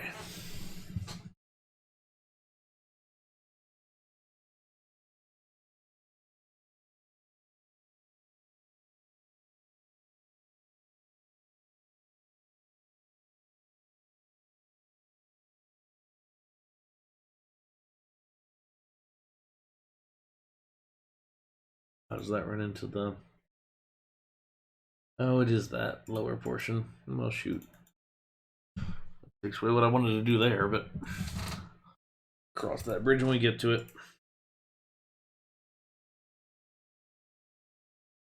Okay. This one's the first bit, which...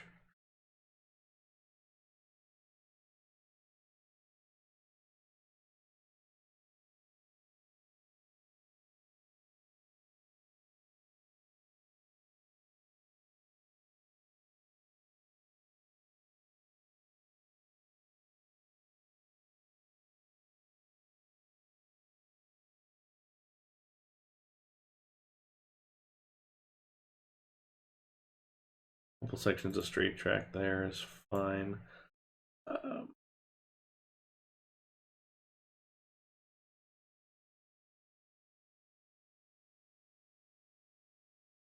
It's interesting if that's what it took to get that to work. Kind of would like to see what the minimum distance is. Clearly not that. Although I look at that one and that frustrates me because it is clear on pretty much every side, so I'm actually going to leave that. That's okay.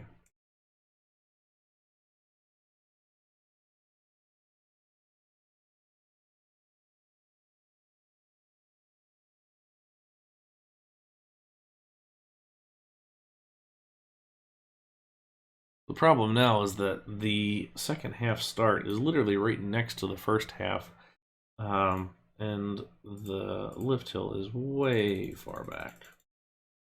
So we need to call that the lift.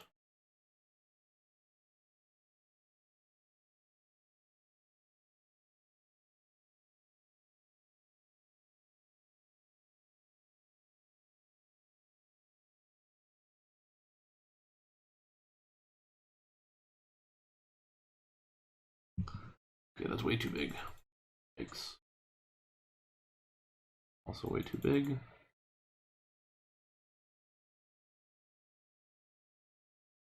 Maybe? Still too big, maybe? Okay, not necessarily too big. Okay.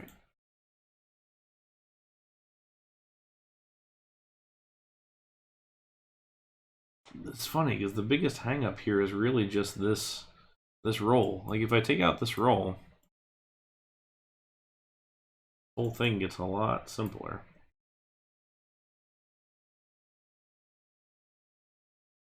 I don't think you'll see it broken anytime soon. A 16 inversion coaster has been advertised, but I don't think we're gonna see it broken anytime soon.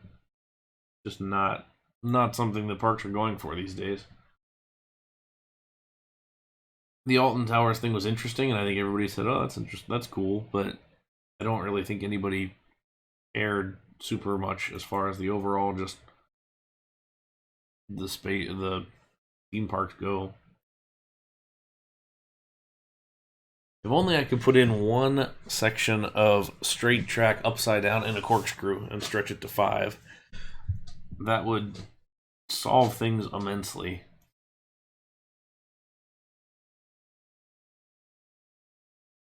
It would solve things absolutely immensely.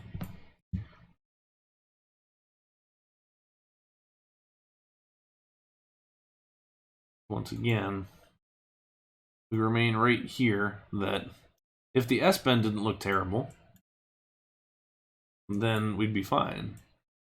We wouldn't be having this conversation. But ultimately, the S-bend does look terrible.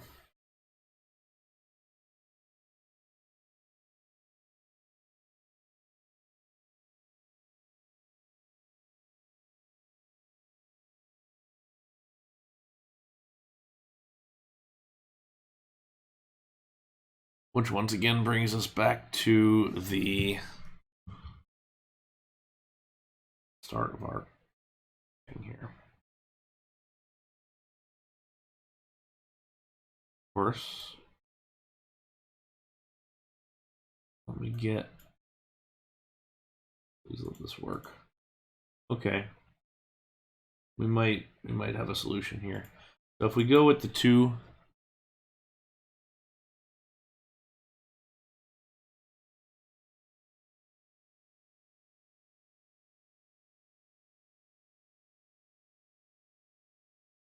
okay.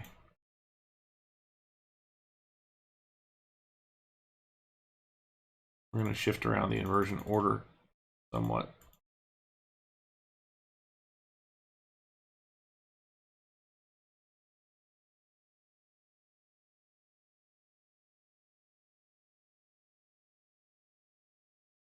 And then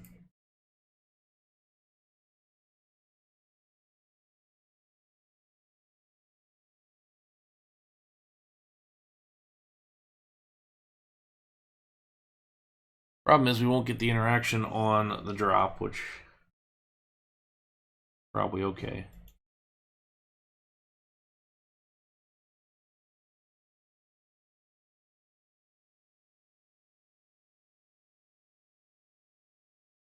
We want the drop to be on that side. Well, we can put it here.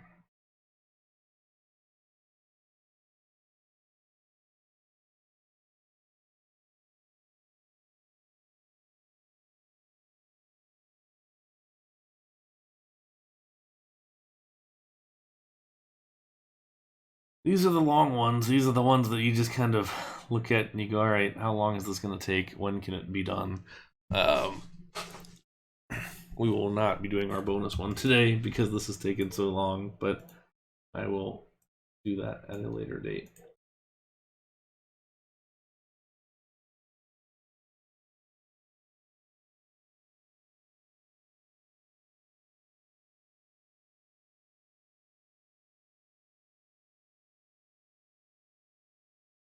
I will spoil that at another time as far as what the bonus coaster was.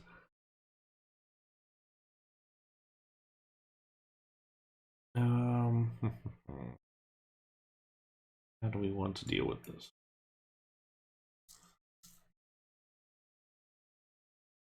Let's run it to the other side. I can almost push this like over here if we really wanted to.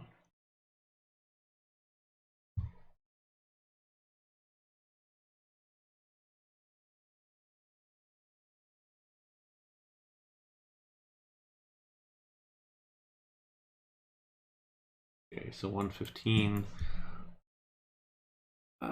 for the red, we're okay with. Honestly, maybe for this one, we give it one more.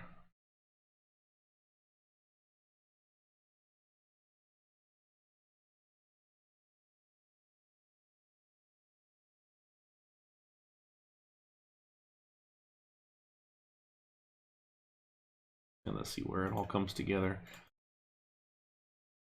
This is just super far away now. I would think the red one kind of almost wants to be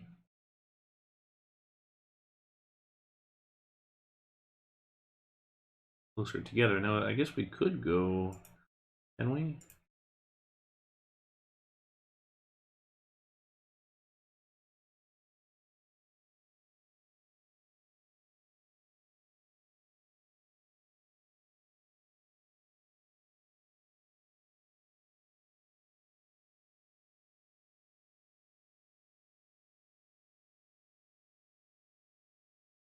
Okay, so we can get it a little bit closer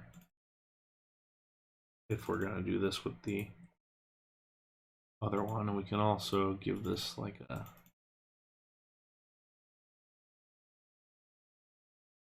Oh, time for that later.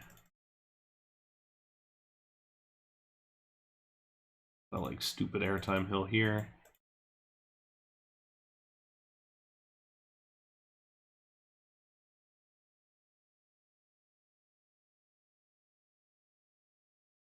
We kind of want them to cross. But red is second, so it has to go this direction.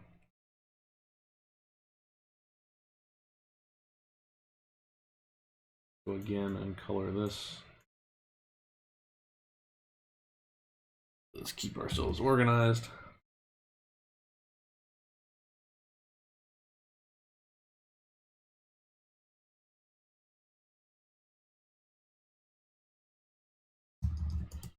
Okay.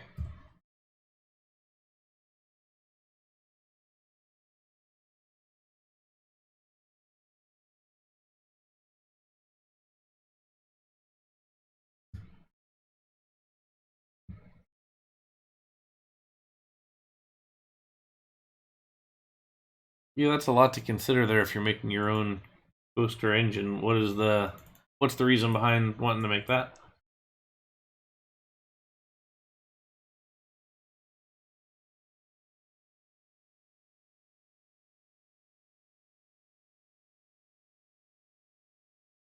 I get you. That sounds cool.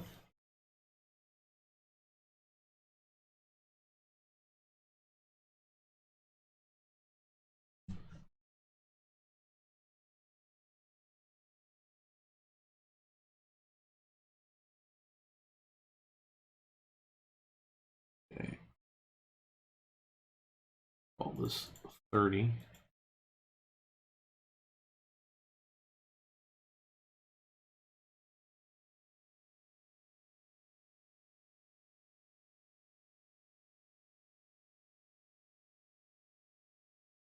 Out of curiosity.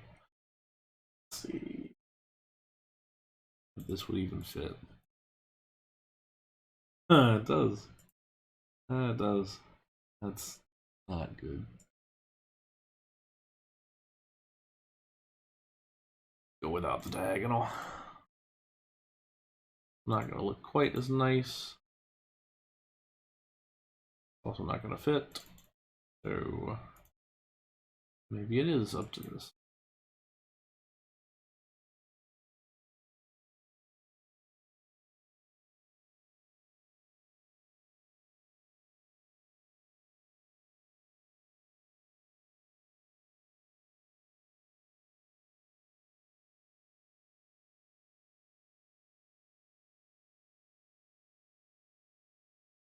Okay, we'll put the brakes there. I don't necessarily care if this is going to interact. Like, I kind of hope it will, but we can look at adjusting it later if it doesn't. Alright. And then this one, I just need to get underneath.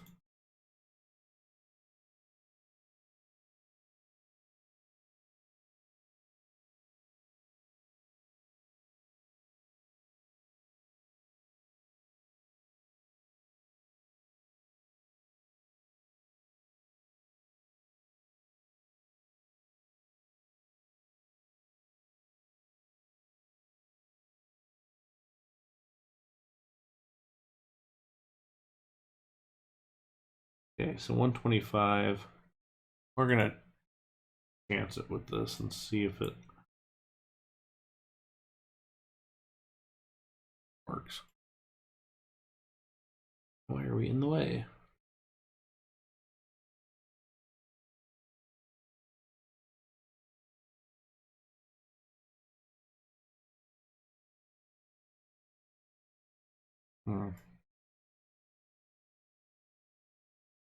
Again, that's one of those things that I feel like probably does fit, but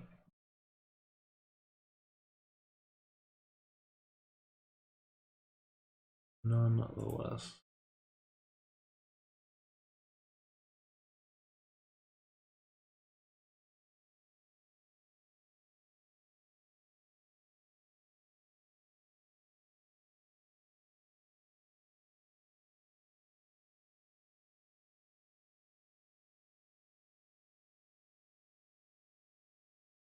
Okay, so there's the last inversion. Now I just gotta get the lift hill.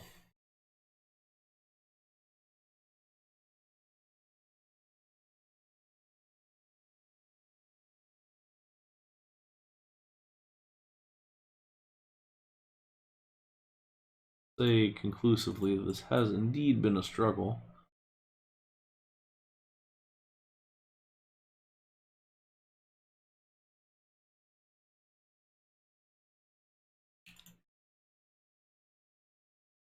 Of course it runs into the one down here. Of course it does.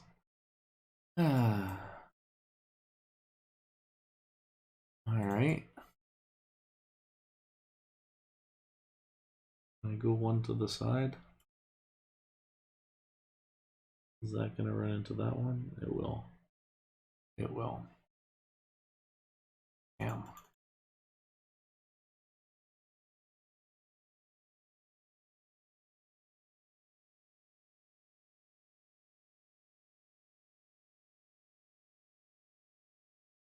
Okay.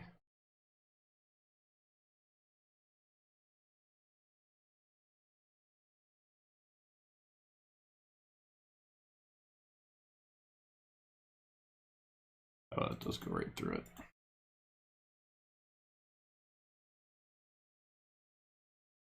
That seems to sit slightly better.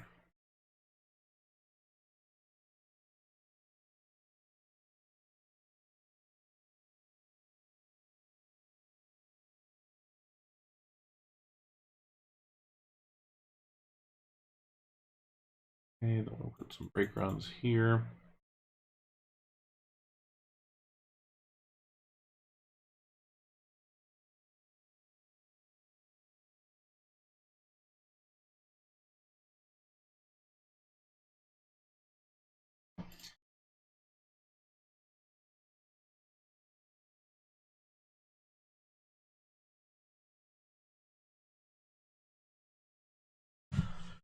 I'm afraid at this point I'm very much kind of half-assing it as far as just trying to get the thing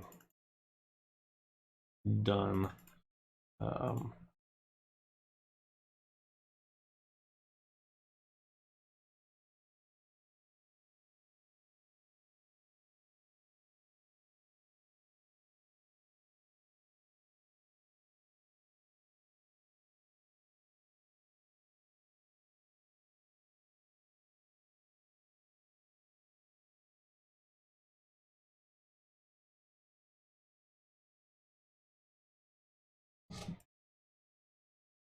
Okay.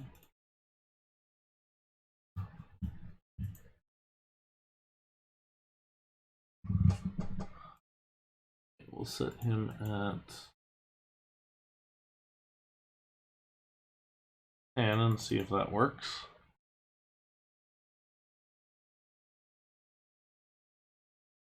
So, actually space this one more because then we can line everything up.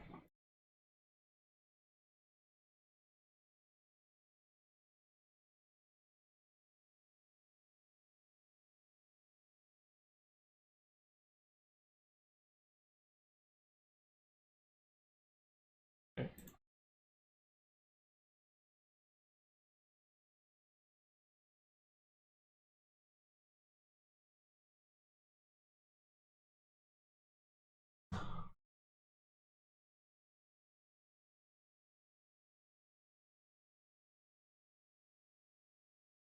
And up and in.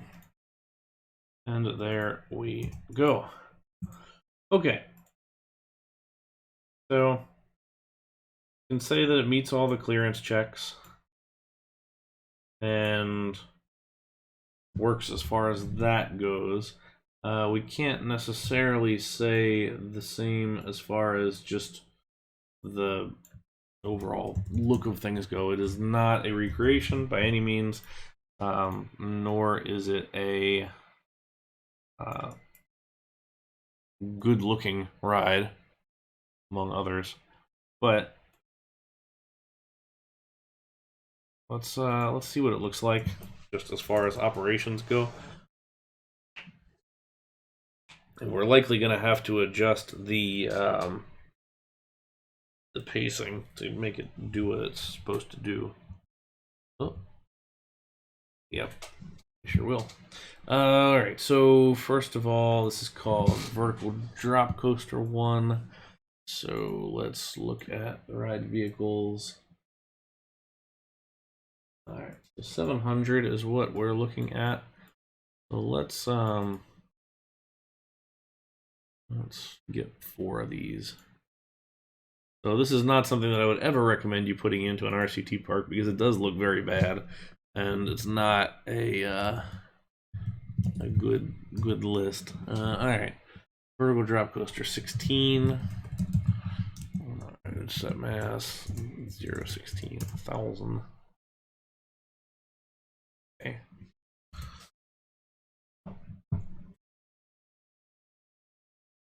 Might need to go really high on these because the problem is they're small.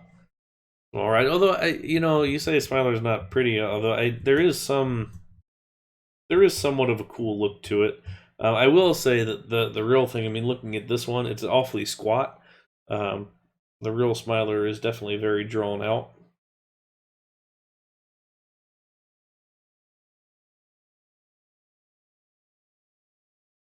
Okay, so we get a little bit of hang time there.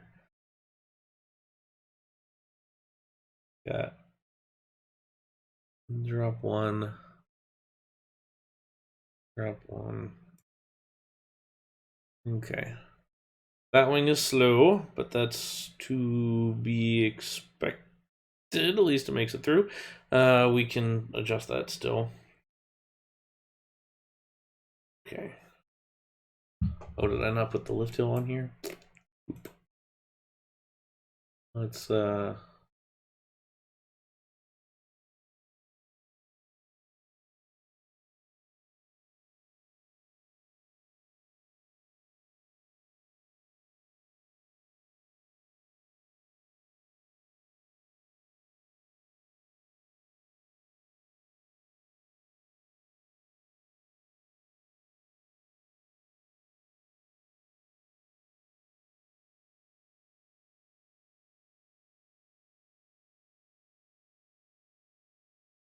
okay.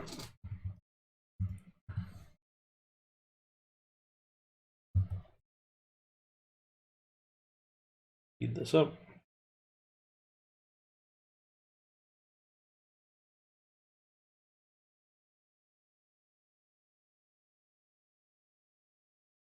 Oh, that's weird. Why did it not this time? Aha, that's why. I just didn't have enough momentum on the thing. But let's fix that anyway, and we're gonna say 1200.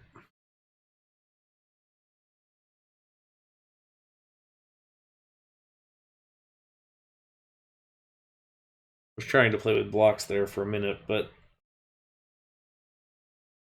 at this point, I've kind of given up on this one. To be honest, I would say that the one that I did the last time ended up looking better because I wasn't trying to match it as closely. But either way, those are too fast. Diagonal brake run.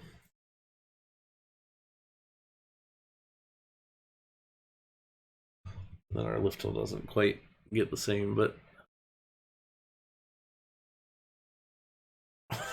oh no, no, no, no. That sucks. That sucks. Okay.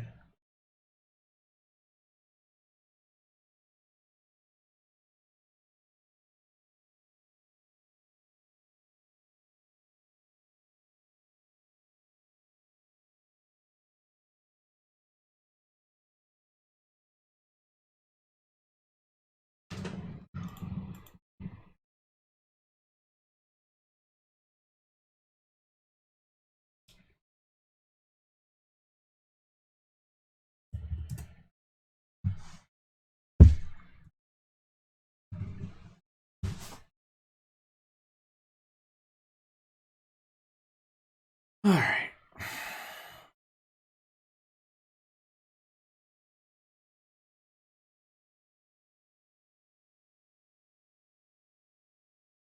And that one took about an hour of our time, I would say. And it cruises over those last couple of bits. This last course is going to be so fast. Whew. Oh, man. Well, there it is. There's our there's Smiler. Number 9. So